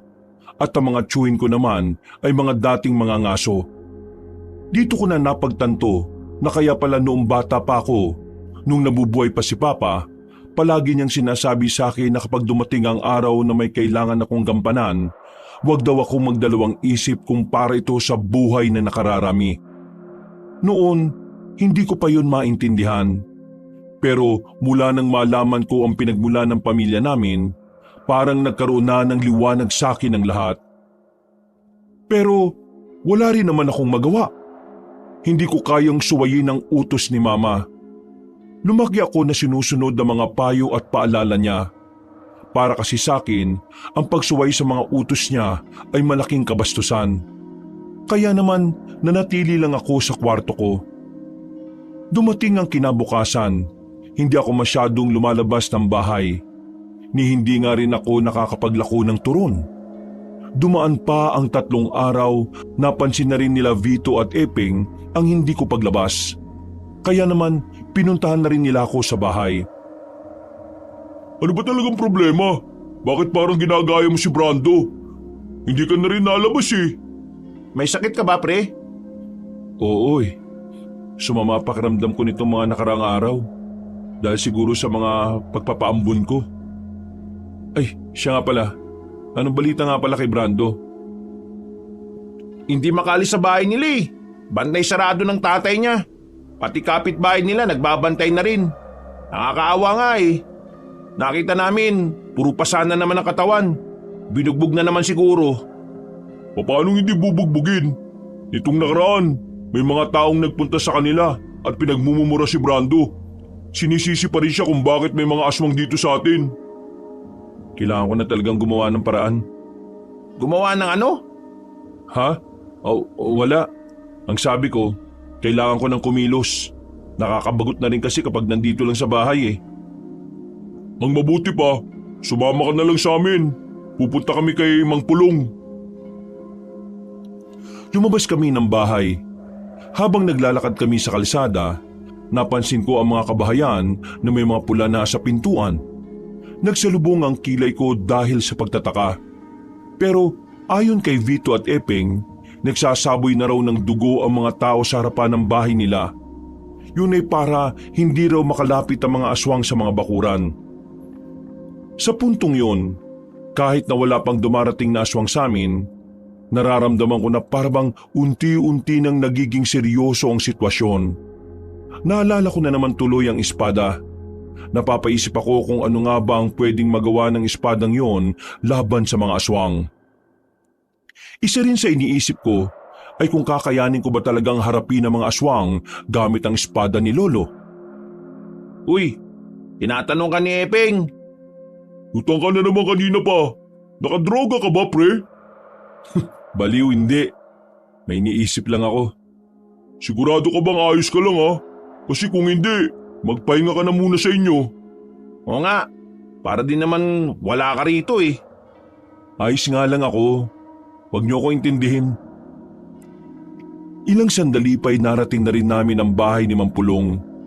Hindi namin siya natanaw sa bakuran. Nakasarado din ang pintuan niya. Makailang beses kaming kumatok pero walang tumutugon sa amin. Wrong timing. Baka umalis si Mampulong. Ano ba kasing sasabihin niyo sa kanya? Kakusapin lang namin siya tungkol sa paggawa ng sandata laban sa mga aswang. Kailangan na rin nating maganda siyempre. Baka lang naman may alam si Mampulong. Diba sabi niya meron siyang kakilalang albularyo? Hintayin pa natin saglit. Baka dumating na rin yun. Tumambay na muna kami sa gilid ng bakuran. Halos 1.5 oras din kaming naghintay roon. Pero walang dumating. Hindi umuwi ng bahay si Mampulong. Nasayang lang ang oras namin kaya hindi ko maiwasang hindi mainis. Wala tayong napala. Dapat kumain na lang tayo eh. Hindi naman natin alam kung kailan naalis yun eh. Malay ba natin? Dahil sa pagkainip at anong oras na rin naman, umalis na lang kami sa bakuran ni Mampulong. Tahimik lang kaming naglalakad sa kahabaan ng kalsada at walang ganong bahay sa dinaraanan namin. Pero maya-maya pa, meron kaming narinig na babaeng umiiyak. Nung una, nag-alangan pa kaming puntahan ng naririnig namin. Pero nang lumalakas na ang iyak ng babae, dito na kami naglakas loob na hanapin siya. Ilang sandali lang, nakita namin siya sa isang sulok. Nakasiksik siya sa pagitan ng 2 poste ng ilaw. Nakita rin namin ng isang lalaki na nakatayo sa harapan niya. Pagharap sa amin ng lalaki, dito na namin napagtanto na aswang ang isang yon. Putik! Mga pre! Aswang yan! Yan ang gagawin natin ngayon. Palagan natin! Ha? Seryoso ka ba? Bakit? Kaya mo bang iwan yung babae? Pagtingin namin sa babae ay buntis pala siya. Iyak lang siya ng iyak. Habang ang aswang naman ay parang natatakam na siyang kainin. Kahit na nakakatakot at kahit na wala namang kaming karanasan sa pakikipaglaban sa nilalang na yon, hindi namin siya inatrasan. Kumuha kami ng bato sa gilid. Marahan kaming lumapit sa aswang. Akala namin kapag ginawa namin yon ay aatrasan niya kami dahil 3 kami. Pero nanatili lang siyang nakatayo. Uy aswang! Lubayan mo na yung babaeng yan! Kami kalabanin mo! Oo nga, kami harapin mo. Wala namang laban sa iyo babaeng yan eh. Wala yung pakialam sa inyo. Hindi naman kayo buntis eh. Yung babaeng pakay niya. Kaya bago pa niya magawa ang gagawin niya, lusubin na natin. Tumakbo ako palapit sa aswang. Sinubukan kong ipalo sa kanyang hawak-hawak kong bato. Pero hindi siya tinamaan. Dumistansya lang siya ng kaunti. Sinamantala ko naman ang pagkakataon para harangan ng buntis. Kunin yung babae, bilis! Nang masiguro na namin na ligtas na ang babaeng buntis, hinarap ko ang aswang. Aminadong kabado ko noon kabanong, pero yun lang ang nakikita kong paraan para walang mapahamak sa amin. Mahigpit ang pagkakahawak ko sa bato, habang ang aswang naman ay pinahaba na ang kanyang mga kuko. Hindi nagtagal, mabilis na lumusob sa akin ang aswang. Sa sobrang bilis niya, hindi ko na siya nailagan. Tinamaan niya ako sa kaliwang braso. Nakaramdam agad ako ng kakaiba sa braso ko kaya napalayo din ako sa kanya. Laylay, parang manhid, hindi ko maigalaw. Sa sobrang hapdi, parang wala na akong maramdaman sa parting yon. Kepeng, tumakbo na kayo. Kami na bahala rito. Huwag kayo mamamatay ha! Pre, ayos ka lang? Oo, ayos lang ako. Pero namamanhid lang itong kaliwang braso ko. Hindi ko din maigalaw eh. Pero kakayanin ko pa rin. Sigurado ka ha? Pwede namang ako na lang dito. Hindi, sasamahan kita. Hindi mo kakayanin ng isang yan. Ngayon na pre! Nilapitan namin ang aswang. Sa mga sandaling yun ay nagawa na rin namin siyang patamaan.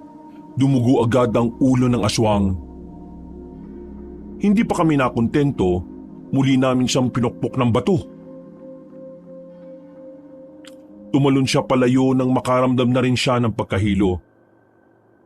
Napansin niya na hindi niya kami kakayanin, kaya bigla na lang siyang gumapang at tumalon papunta sa mga puno. Inatrasan niya tayo, pre. Pre, namumutla ka na. Kailangan ka na madala sa ospital. Wag sa ospital. Ha? Saan mo naman gusto? Rekta morgue? Uwi muna ako sa bahay. Nandun si Mama. Siya ang gagamot sa akin. Baliw ka na ba? Hindi naman doktor mama mo ah. Ano ipapanggamot niya dyan? Turon? Tatapalan ng turon na yung sugat mo? Diyos ko ka naman, alam kong si Mama lang ang makakagamot sa akin. Kaya sige na, buhatin mo na ako. Nawawala na ako ng balance. Nang tumagilid na ako, ay agad din naman akong binuhat ni Vito. Sa mga sandaling yon, kabanong nawawala na ang pamamanhid sa braso ko. Unti-unti ko na rin nararamdaman ng hapdi at kirot. Habang pasan-pasan ako ni Vito, lumalabo na rin ang paningin ko. Nawalan na ako ng malay nang matanaw ko na rin ang bahay namin.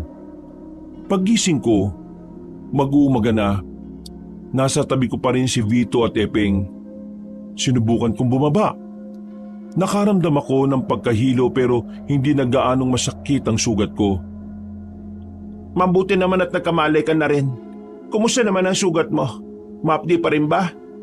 Hindi na po, Ma. Anong ginawa niyo sa akin? Ang galing ni Aling Espina kanina, pre. Ang dami niyang hinalo-halo ng gamot na hindi namin alam kung ano. Nung pinahiran na niya yung sugat mo, boom! Parang magic. Yung pangingitim, nawala kagad. Tapos, tumigil yung pagdurugo. Nawala rin kagad yung maga. Hindi ko talaga inakala na marunong pala talaga manggamot si Aling Espina. Ang kala ko pre, nagbibiro ka lang kanina eh. Anong itsura ng aswang na nakalaban nyo? Mahaba mga kuko. Pangit ang muka. Mahaba ang dila niya na parang may tulis pa sa dulo. Tik-tik. Yan ang nakaharap nyo. Buti na lang natulungan nyo yung babae. Tingnan nyo mamayang umaga. Kakalat sa baryong ito ang kakayahan ninyo. Yung babae kasing tinulungan ninyo, anak ng kagawad natin. Ang problema lang, dahil kakalat ang pangalan natin sa baryo, magiging mainit na rin tayo sa mata ng mga aswang. Kaya nga kailangan nyo nang maging maingat. Ma, nasa panganib na rin ang buhay ko. Kumilos man ako o hindi, mapapahamak pa rin ako. Kaya sana, payagan mo na lang ako kung ano man ang dapat kong gawin. Marami ka bang dapat na aralin, Danny? Marami ka bang dapat na maintindihan sa tunay na pinagmulan ng sandatang yon? Kaya nga ituro mo sa akin, Ma.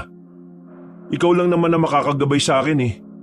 Kung wala akong gagawin, paano sila? Sandali lang. Anong nangyayari? Bakit parang sa pag-uusap nyo merong superpower tong si Danny? Pre, mamin ka nga. Si Superman ka ba? Patingin nga ng loob ng damit mo, baka may letter S dyan. Mga loko. Tulungan niya nga muna ako makatayo. Huwag ka na munang tumayo. Maupo ka lang. Kapag maayos na ang kalagayan mo mamaya, sisimulan natin ang dapat simulan. Kayong dalawa, Vito at Epeng, kung gusto niyong sumama, papayagan ko kayo para maturuan ko na rin kayong dalawa. Maturuan po ng ano? Hindi na nagsalita sa kanila si Mama. Ngumiti na lang ng nakakaloko ang nanay ko. Makalipas ang ilang oras, sumapit na rin ang umaga. Sabay na nakatulog si Epeng at Vito. Paggising ko noon, himala na magaan na ang pakiramdam ko. May kaunting kirot pa rin pero naigagalaw ko na ang kaliwang braso ko. Inabutan ko si Mama sa kwarto niya. Nilabas na niya ang kahon. Nakatingin siya ng seryoso doon sa kako nilingon. Wala na akong magagawa. Mukhang tinatawag ka na talaga ng espadang ito. Danny anak, ang hiling ko lang sa'yo, palagi kang mag-ingat. Mag-ingat tayong dalawa.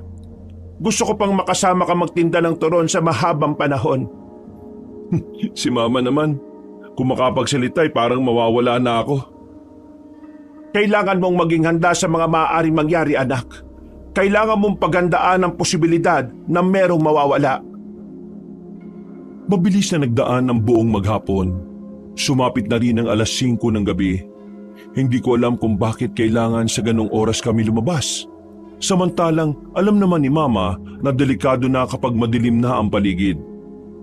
Dala-dala ang espada, nagtungo kami sa tuyong ilog malapit sa likod ng mga abandonadong kuta ng mga sundalo.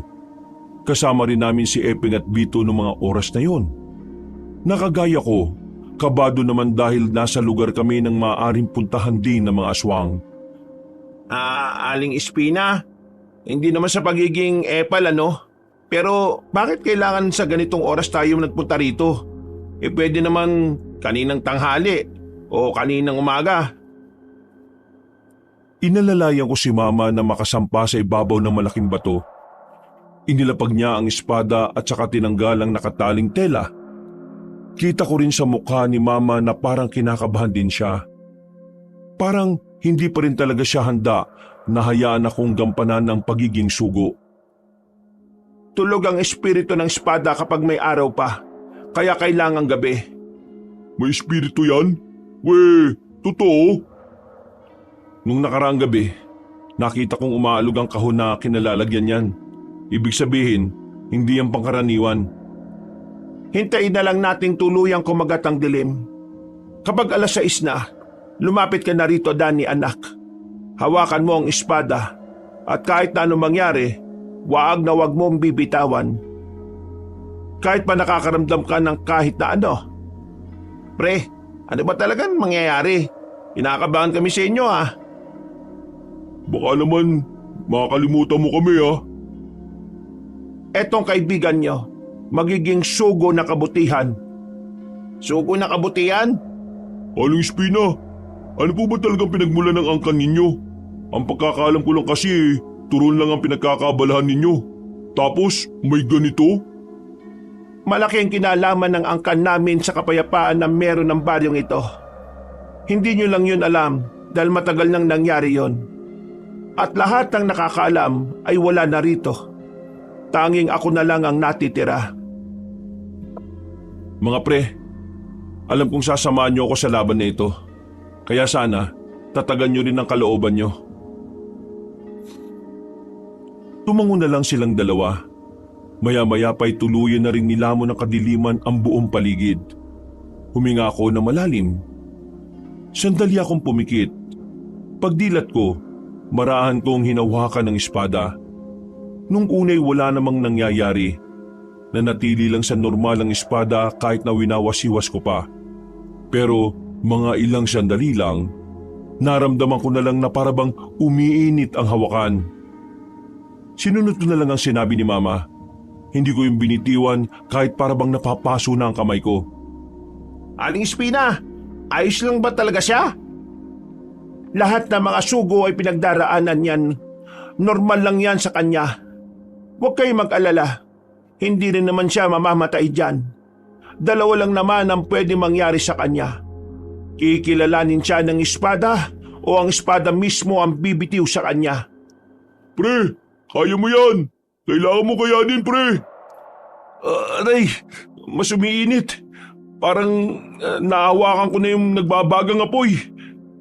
Hindi ka dapat magpadala sa nararamdaman mo. Mawawala ng tiwala ang espada sa iyo kapag nakita niyang mahina ka. Nip, pwede rin pala maka-trust issue ang espada na yan. Naintindihan ko na. May sariling buhay ang espada na yan. Habang tumatagal ng tumatagal, gumagapang ang init sa braso ko. Umakyat na yun hanggang sa balikat ko. Mga ilang sandali pa, uminit na rin ang mukha ko. Pero kahit na gano'n ang nararamdaman ko, ginawa kong lahat para hindi ko mabitiwan ang espada. Tiniis ko ang hapdi at nanatili akong nakatayo. Meron na rin akong naririnig na hindi ko naman maintindihan ang sinasabi. At parabang ako lang ang nakakarinig noon. May tumatawa, may parang umiiyak. Kalaunan, mabigat na ang pakiramdam ko. Para akong nilagnat ng halos 5 minuto. Nang malampasan ko yon, unti-unting humupa ang init ng katawan ko. Pawis na pawis ako noon, kabanong. Para akong tumakbo sa gitna ng arawan. Hingal na hingal at uhaw na uhaw. Nang buhusan ako ni Mama ng tubig, umusok pa ang katawan ko. Kagaya ng inaasahan ko, pipiliin ka ng espada. Hindi ako nagkamali. Anak, dito na magsisimula ang iyong tungkulin. gampanan mo ito ng may puso at dangal. Sobrang saya ko nung oras na yon, Kabanong. Pakiramdam ko ay nagkaroon ako ng bagong pagkatao. Sobrang gaan ng kalooban ko na parabang walang matinding laban na naghihintay sa akin. Pre, may kapangyarihan yan, di ba? Ipakita mo nga. Hindi niyo pa agad makikita ang abilidad ng espada. Kailangan pa rin sanayin ni Danny ang sarili niya. Kaya bukas ng umaga, magsisimula na tayo. Sasanayin ko kayo para maging matibay. Kagaya ng ginawang pagsasanay sa akin ng aking ama noong nabubuhay pa siya. Kinabukasan, agad din naman naming sinimulan ng pagpapalakas ng katawan. Tinuruan kami ni Mama kung paano ginagamit ng tama sa pakikipaglaban ng sandata. Habang nag-iensayo kami, pare-pareho kaming namamangha. Ang akala kasi namin ay si Mampulong ang maasahan namin sa bagay na yon, pero si Mama pala ang magiging gabay namin. Tumagal kami ng halos 2 linggo sa pagsasanay at 14 na araw. Himalang hindi na rin nagpaparamdam ang mga aswang. Bakit kaya parang biglang nawala yung mga aswang, no? Tingin namin ni Mama, alam na nila na buhay na ang sugo ng kabutihan. Bakit pre? Namatay ka ba? Uy, mais ka nga. Seryoso eh. Ay, sensya na. Pero maging handa lang kayo. Hindi pwedeng maging kampante lalo na sa mga ganitong oras. Baka mamaya, bigla na lang nila tayong atakihin kapag masyado tayong panatag. Sandali. Bakit? Huwag kang iinom ng tubig sa ilog. Bakit hindi pwede? Nauuhaw na ako eh. Parang may umihi dun sa unahan. Naaamoy ko eh. Walang ya. Naamoy mo pa yun? Hindi ko alam. Pero mula nang mahawakan at maangkin ko yung espadang to, parang ang daming nagbago sa akin. Lalong-lalo na sa pandama ko. Tara na. Sabay ka na lang uminom. Malapit na rin naman tayo eh. Napapakamot na lamang sa ulo si Vito. Nang makarating na kami sa baryo, bandang 5:00 ng hapon, isang masamang balita ang sumalubong sa amin. Nagkukumpulan ng mga tao sa bungad ng baryo namin. Isang bangkay na naman ng albularyo ang natagpuan. Kagaya ng naunang biktima, lasog-lasog na rin ang katawan niya. Sinubukan kong hawakan ang biktima. Sa pamamagitan ng mga dugo sa katawan niya, nakumpirma ko na aswang ang gumawa nun. Dahil dito, mas lalong nabahala ang buong baryo namin. Pero kung umusbong din ang takot sa kanila, hindi rin nagpahuli ang kanilang galit para sisihin si Brando. Maraming tao agad na dumiretso sa bahay nila Brando. Si Mang Onad naman parang walang pakialam sa anak niya. Kung hindi kami dumating, baka napahamak na ng tuluyan si Brando. Mga kalugar, makinig kayo sa akin.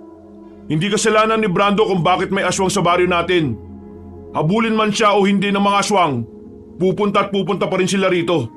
Dahil noon pa man, ang mga aswang ay dati nang narito sa ating lugar. Ay, si Raula! Anong pinagsasasabi mo ha? Nagmamarunong ka na naman? Ako nga naman ang baklang yan eh. Alam na siya ang may kasalanan. Kayo ba kayo mga kaibigan lang? Mga nagbubulag-bulagan kayo eh. Si Raulo pala talaga kayo. Huwag mong tawagin na ama ang sarili mo kasi hindi bagay. Hindi gawain ng ama na hayaang malagay sa panganib ang buhay ng anak niya. Kung tunay kang ama, ikaw mismo ang magsasabi sa mga tao na walang kasalanan si Brando. Napakawalang yamo talaga, Mang Onad. Wala kang puso. Paano mo nagawang ikulong si Brando dyan sa bahay niyo? Dinakaw niya ang pera ko tapos iiwan niya ako. Ano ko, tanga? Para pabayaan ang ginawa niya? Hindi ako papayag na tatakasan niya ako. Tapos mas lalong magiging komplikado ang buhay ko dahil mag-isa na lang ako. Hindi pwede. Dito lang siya para mapakinabangan ko ba siya? Lasing ka na, Mang Onad.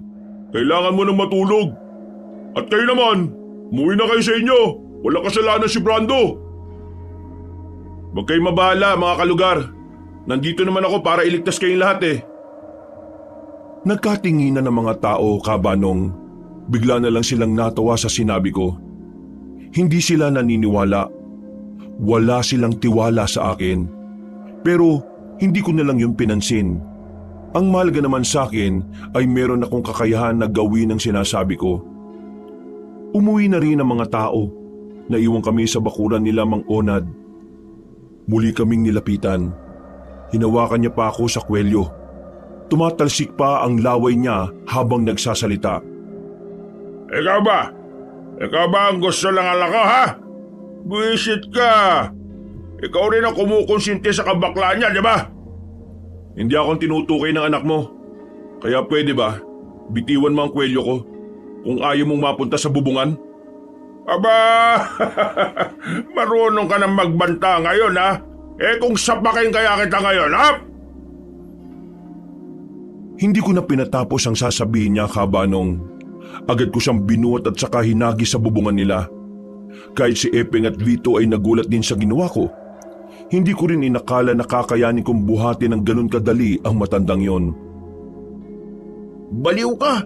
Baka mamaya mabago ulo nun. Hayaan na muna natin siyang makatulog dun. Dapat kasi kapag lasing natutulog na no?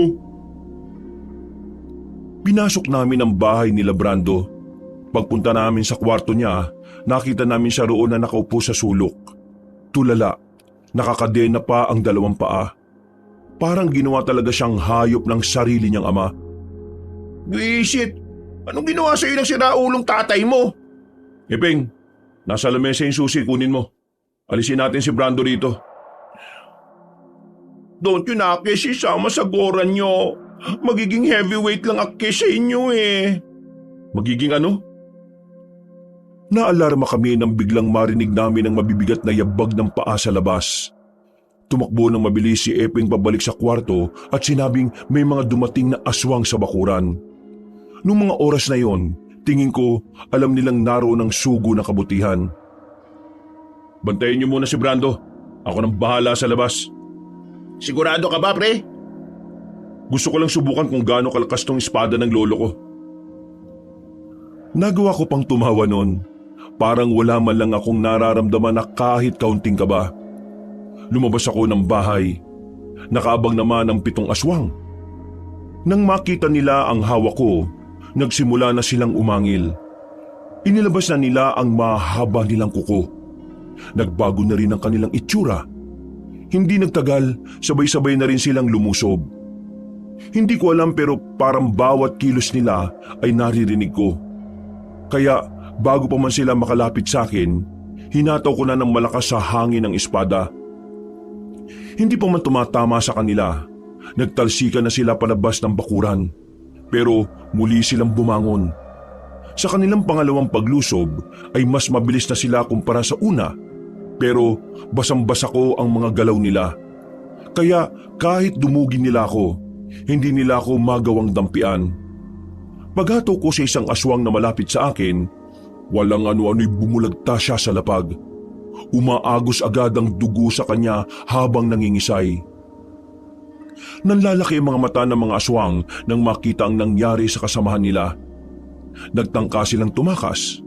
Hinagupit ko ulit sila pero merong isang hindi natamaan. Nakaalis siya. Hindi ko na hinabol. Naisip ko na mas maganda rin na makapagsumbong yon sa pinuno nila. Nang sa ganon, malaman ko na rin kung sino ba talaga ang utak ng mga nilalang. Hanep, ang galing mo, pre. Totoo nga, may kapangyarihan niyang sandata mo. Hindi na tayo pwede magtagal dito. Baka bumalik sila. Kailangan mailagay natin si Brando sa ligtas na lugar. Isa lang naman Akish, nobody. Huwag na kayo mag-waste ng effort to save my life. Hayaan nyo na Akish. Ayoko nang maging pabigat sa inyo. Hindi ka pabigat, Brando. Kaibigan ka namin, no? Kaya poprotektahan ka rin namin. Mismo. Tara, sumama ka na sa amin, Brando. Kapag nagsimula na ang laban, baka hindi ka na rin namin masikaso. Paayaw-ayaw pa si Brando ng mga sandaling yon, Kabanong. Pero binuhat na siya ni Vito. Pumunta kami sa bahay. Iniwan na muna namin si Brando kay Mama. Kalmado na rin naman si Brando noon kaya hindi na rin siya tumanggi pa. Sige na, Romonda na muna kayo. Ako nang bahala sa kanya. Ligtas siya rito. Paano kung dumating dito yung mga aswang? Akong bahala. Kakayanin ko naman sila. Ang unahin ninyong hanapin ay ang kanilang pinuno. May mga inilagay naman akong pangontra dito kaya hindi sila makakapasok sa bahay. Umalis na kami kaagad. At habang naglalakad kami, bigla naming nakasalubong si Mang Pulong. Nabigla rin siya nang makita niya kaming tatlo. Base sa itsura niya, parang rumonronda rin siya. Teka, hinahanap niyo rin ba ang aswang? Oho, Mang Pulong. Teka, ngayon ka lang namin nakita uli ah. Akala namin may nangyari na masama sa inyo. Ayos lang ako. Marami lang ako ginasikaso. Nag-aral din ako tungkol sa mga aswang.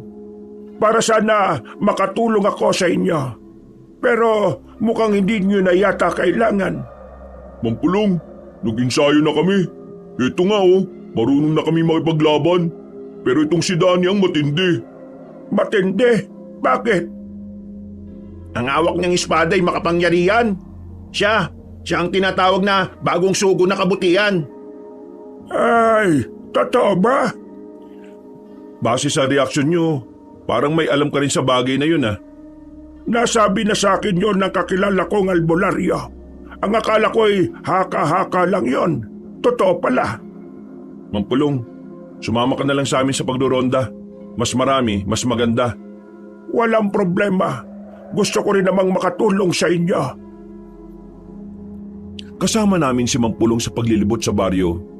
Nakakapanibago ang katahimikan niya noon, Kabanong.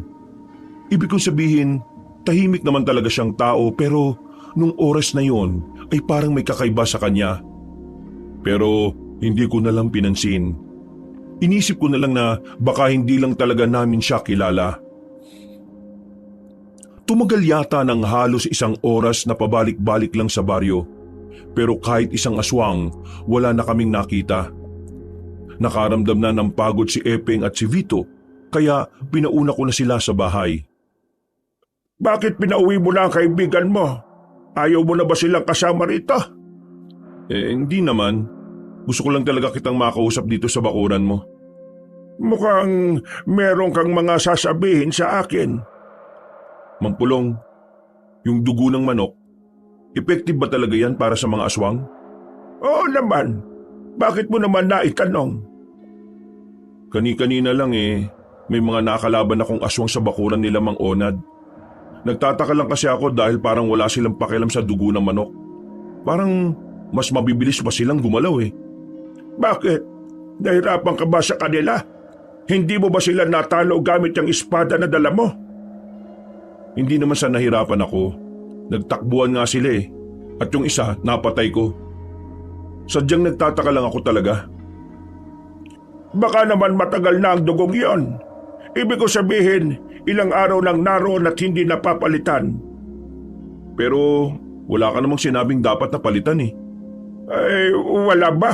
Ay, baka nakalimutan ko lang. O sige, hayaan nyo na.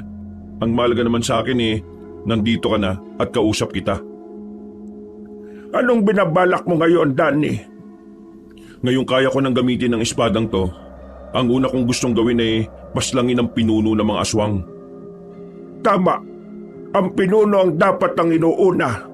Kapag nawala ang pinuno, mawawala na rin ng saysay ang pakikipaglaban ng mga mas mabababa. Hindi mawawala ng saysay ang pinaglalaban nila kahit wala namang namumuno sa kanila. Hanggat buo pa ang kanilang layunin, mananatiling matatag ang mga dahilan ng kanilang pagbangon. Mang Pulong, may gusto pa sana akong itanong sa inyo, pero sana sagutin niyo ito ng diretsyo. Oy, sige. Itanong mo lang. Sasagutin naman kita. Pero bago yun lumalamig na ang kape mo. Bakit hindi mo munang subukang lumagok kahit 1 beses? Masarap naman yan. Oo nga, masarap. Amoy na amoy ko ang kape. Maraming salamat. Ininom ko ang kape at pinakita ko sa kanyang naubos ko na yon. Umayos ako ng pagkakaupo. Ganon din naman si Mang Pulong. Mang Pulong, pwede ko bang malaman ang pangalan ng kakilala mong albularyo? Bakit mo gustong malaman? Hindi ba dapat alam ko kung sino ang taong tumutulong sa atin? Nang sa ganun alam ko kung sino ang pasasalamatan balang araw. Huminga ng malalim si Mampulong. Tumingin siya sa akin ng seryoso. Sa mga sandaling ito, alam kong nararamdaman na rin niya kung ano ang gusto kong tumbukin. Hindi ko maaaring sabihin. Gaya ng pangako ko sa kanya, mananatiling pribado ang kanyang pagkakakilanlan. Wala ka bang tiwala sa akin, Mampulong? O baka naman kaya hindi mo masabi dahil wala naman talaga. Ano bang sinasabi mo, iho?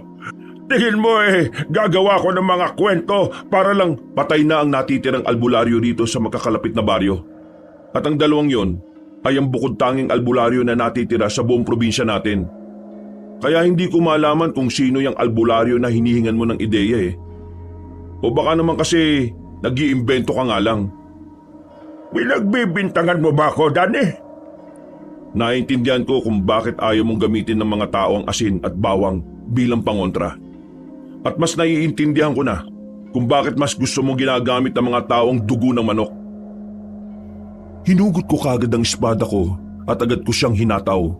Pero mabilis siyang nakatalon papunta sa itaas ng bubungan niya. Noong mga sandaling yon, nakakumpirma ko na aswang din si Mampulong. At base sa nararamdaman ko mga negatibong presensya sa kanya, siya ang pinuno ng mga halimaw na nilalang. Masyado mo akong pinapahanga! Ang dugo ng manok ay hindi totoong pangontra sa mga aswang. Sa halip, ginagamit yun ng mga aswang na pampagana para mas lalong bumangis. Nilinlang mo ang mga tao rito.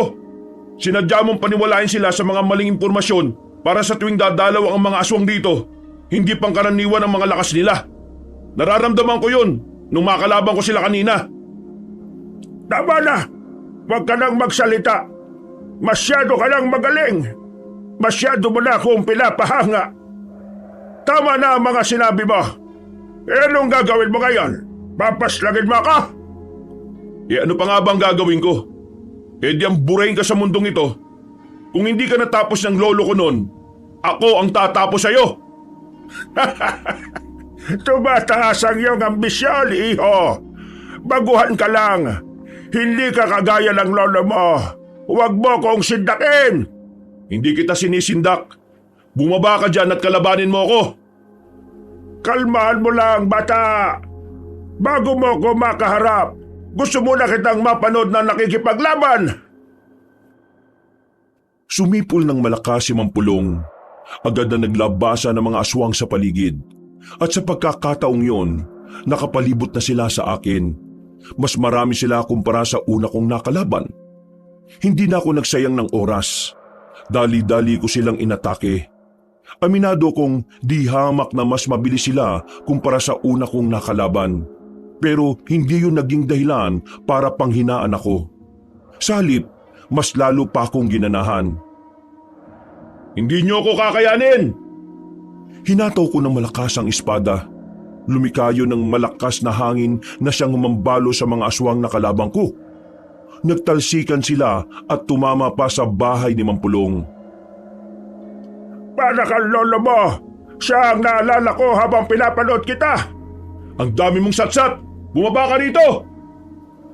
Hahagupitin ko sana ng espada si Mampulong pero biglang may humila sa paa ko. Naramdaman ko pa ang pagbaon ng mahahabang kuko ng aswang. Hindi ako nagdalawang isip na hatawin ng espada ang leeg niya. Pagtingin ko naman sa kaliwa, may dalawang aswang pang umaatake. Nagawa kong makailag.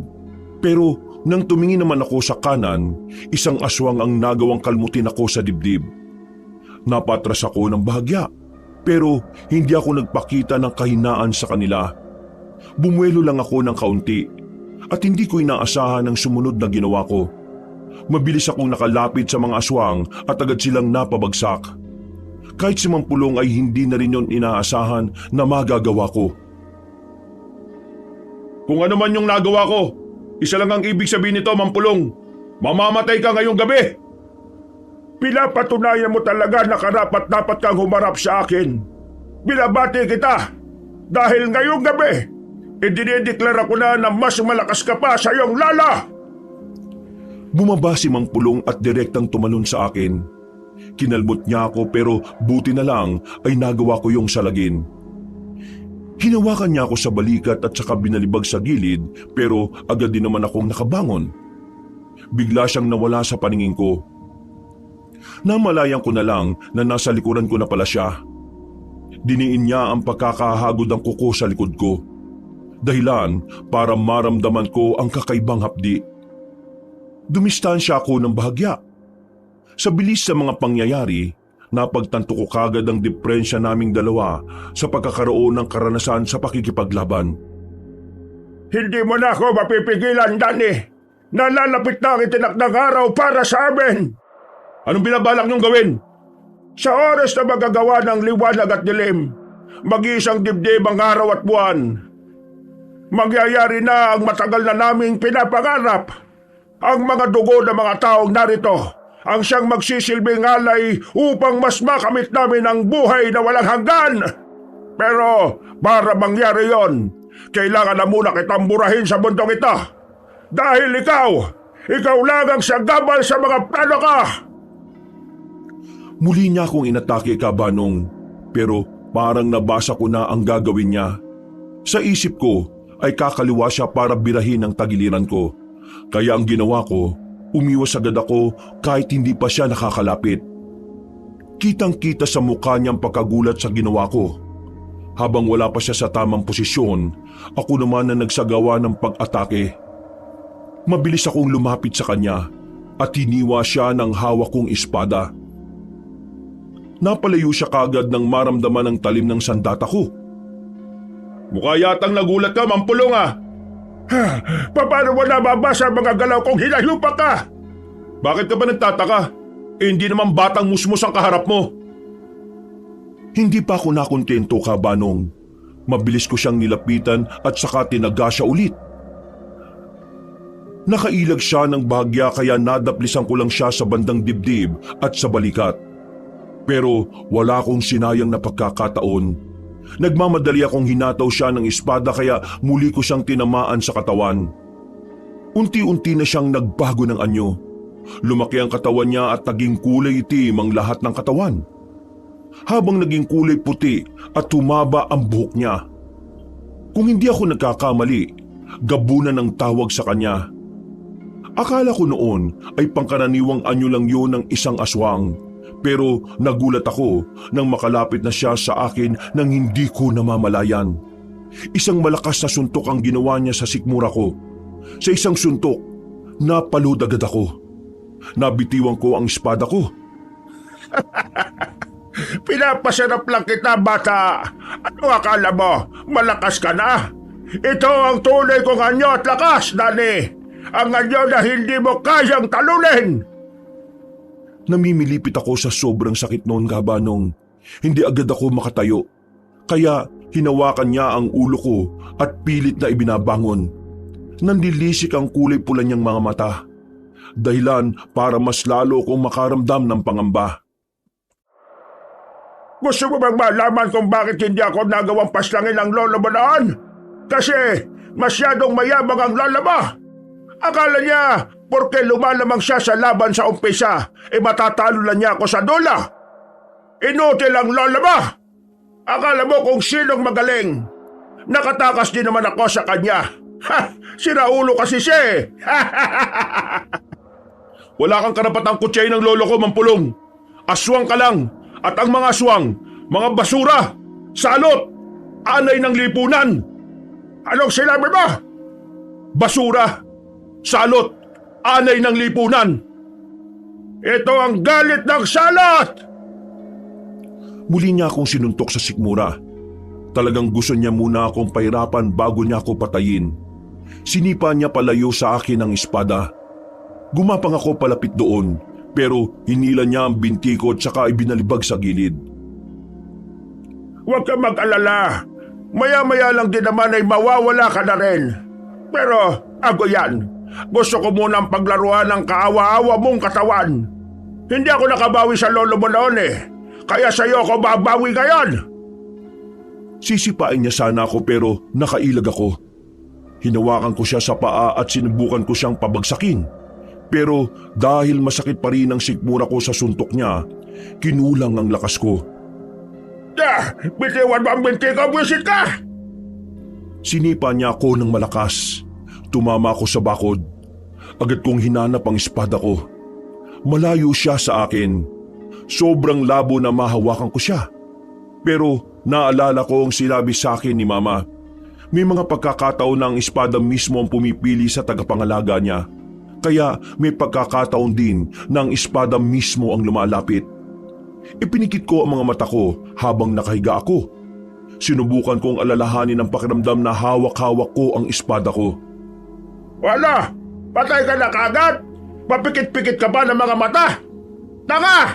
Hindi ba kita papatayin?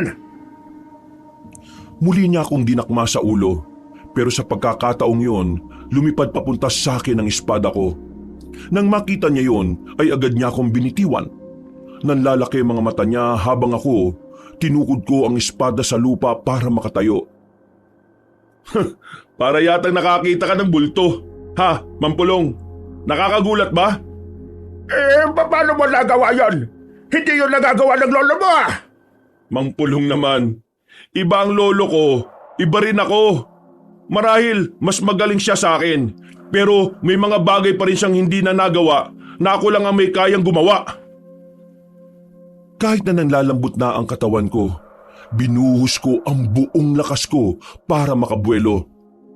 Itinaas ko ang espada sa ere. Nararamdaman ko ang kakaibang lakas na naiipon sa kamay ko. Nang makakuha na ako ng tamang pagkakataon, muli akong humataw ng malakas. Bumuo yun ng malakas na hangin na siyang humampas kay Mang Pulong. Tumilapon siya sa labas ng bakuran niya. Nagawa niya pa rin makatayo, pero sa pagkakataong yun ay gegewang-gewang na siya. Hindi ako magpapatalo sa isang kagaya mo! Humanda ka! Dahil hindi kita mapapatawad sa ginawa mo sa akin! Parang bigla siyang nagkaroon ulit ng lakas. Mabilis siyang umatake sa akin, pero nagawa ko na siyang ilagan. Bagay na ikinagulat din naman niya. Kaya naman, hindi na rin ako nagsayang ng pagkakataon. Winasiwas ko ang espada. Dahil doon, nagawa ko siyang tamaan. Laglag ang kaliwang braso niya. Mas lalo siyang nagwala nang makitang nasa lupa na ang kanyang braso. Ano ginawa mo? Ano ginawa mo sa akin? Hampas lupa ka! Pinutol mo ang braso ko! Sinubukan niya pa akong atakin noong mga sandaling yon, Kabanong. Pero dahil mabagal na ang kilos niya, kitang-kita ko ang gagawin niya. Mabilis akong nakailag. Gumilid ako. At nang makita kong hindi siya nakahanda, agad ko nang itinarak ang espada ko sa likod niya. Tumagos yun sa dibdib. Mas lalo ko pang ibinaon. At nang hugutin ko naman yon, ay sumuko na siya ng maraming dugo. Mampulong, hindi na matutupad ang sinasabi mo. Tinatapos ko na ngayon kung ano man ang nasimulan ng lolo ko. Matatalo na kagaya mo! Hindi ako makakapayag! Papikit na! Tama na, Mampulong! Tama na! Muli kong itinarak sa kanya ang espada at nang hugutin ko yon sa kanya, unti-unting nanuyot ang buong katawan niya. Kalaunan, nalagutan na rin siya ng hininga. Isang malalim na paghinga ang nagawa ko. Umupo ako at sumandal sa bakod. Napapailing na lang ako habang natatawa. Hindi ko kasi inakala na aabot sa ganoon ang buhay ko. Ang isang simpleng binatilyo na nangangarap lang makapagtrabaho sa Maynila, kinalaban ng isang matandang aswang na matagal nang namumuhay. Sinubukan kong makabangon. Naglakad ako pauwi sa amin. Pero hindi pa ako nakakarating, natumba na ako dahil sa sobrang panghihina. Nanlalabo na rin ang aking mga paningin. At bago ako mawalan ng malay, nakita ko pa ang pagmumukha ni Epeng. Pre! Huwag ka mamamatay, buwisit kang sinaulo ka, uy! Mabuhay ka, ha! Stay alive, pare! Uy! Wala na akong naalala sa mga nangyari pagkatapos nun. Basta, nagising na lang ako, 4 na araw na raw ang nakalipas. Ganun katagal na nawalan ako ng malay. Ang sabi nila, nagawa ko raw ubusin ng mga aswang at ang bahay naman ni Mampulong sinilaban na raw ng taong bayan. Nako, gising na, magdudulot ang kabutihan sa balatang Earth. Gora na ba, Tay? Anong Gora? Ito mong puro benda ang katawan niyo. Pre, nagawa mong talunin ng mga aswang. Nagawa natin mga pre. Hindi lang ako. Tayong lahat. Malala ang tinamumong galos anak, kaya 4 na araw kang nakaratay. Akala ko nga hindi ka na magigising. Pero mukhang dininig ng Diyos ang panalangin ko. Salamat talaga, Panginoon.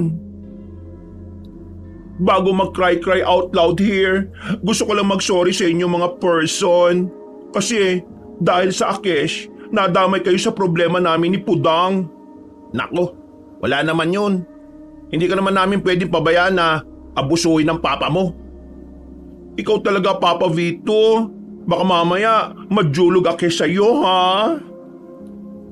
Binalot ng tawanan ng loob ng kwarto ko noon. At sa pagkakapanalo namin kontra aswang, malaki ang naging pagbabago sa buhay namin. Hindi na kasi ako nagmaynila. Ipinagpatuloy na lang namin ni Mama ang pagtitinda ng turon. Dumami rin kasi talaga ang naging customer namin pagkatapos ng mga nangyari.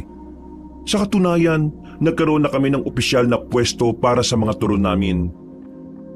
Higit pa sa kita mula sa turon, nakagawa kami ulit ng panibagong pamilya. Si Brando, sa bahay na siya nakatira. Parang kapatid na rin ang turing ko sa kanya. Hindi naman siya ginugulo ni Mang Onad. Natakot na siya mula nang mabalitaan kung paano ko pinatay ang pinuno ng mga aswang. At siguro dahil na rin nung hinagis ko siya sa bubong. Sa ngayon, retirado na ako sa pagiging manunugis. Nakatuon na lang ang atensyon ko sa negosyo naming turon ni Mama. Dahil mula nang mawala siya, nangako ko sa sarili kong pananatilihin kong buhay ang negosyo naming turon. Kagaya na lang ng espada na hanggang ngayon ay nasa akin pa rin. Mga kabangers, mga kayanggaw, si Kabanong Puli. Maraming salamat po sa lahat ng mga nakinig ngayon sa kwento natin, ha. Sana po'y nagustuhan niyo po ang kwento natin ngayong araw na ito. Kaya kung nagustuhan niyo, sana po ay huwag niyo pong kalimutang mag-subscribe kung kayo po ay bago pa lang sa channel natin para lagi niyo pong naririnig ang mga kwento natin. Pindutin niyo rin po yung notification bell para manonotify kayo pag may mga bago tayong mga videos. At syempre, huwag niyo rin pong kalimutang mag-comment at pindutin ang like button. Ngayon, kung medyo nabitin kayo, bisitahin niyo po yung iba pa natin mga channel. Yung Pamela Clamil na channel natin. Huwag niyo rin pong kalimutang mag-subscribe doon kasi konti pa lang ang mga subscriber doon eh. Nagnanarita ako doon bilang si Lolo Pael at minsan ako naman rin po bilang Kabanong. At kung bitin pa rin po kayo, etong good news. Meron tayong bagong channel. Ang pangalan ay Kabanong version 2.0 kung saan meron na pong gumagalaw ng mga images doon. Kaya pwede na po kayong manood habang nakikinig kayo ng mga narration na may music and effects. Or pwedeng nakikinig lang kayo kasi may ginagawa kayo. Or pwede namang gawin nyo pareho, nakikinig at nanonood. O di ba mas maganda? Kaya huwag nyo rin pong kalimutan na mag-subscribe doon, ha, para makasama kayo sa first 100,000 subscriber ng channel na yon. Di ba nakaka-excite? Kaya sana po huwag niyo pong kalimutan na suportahan ako palagi, ha. Maraming salamat po sa walang sawang pagsubaybay sa mga kwento natin sa iba't ibang channel natin. At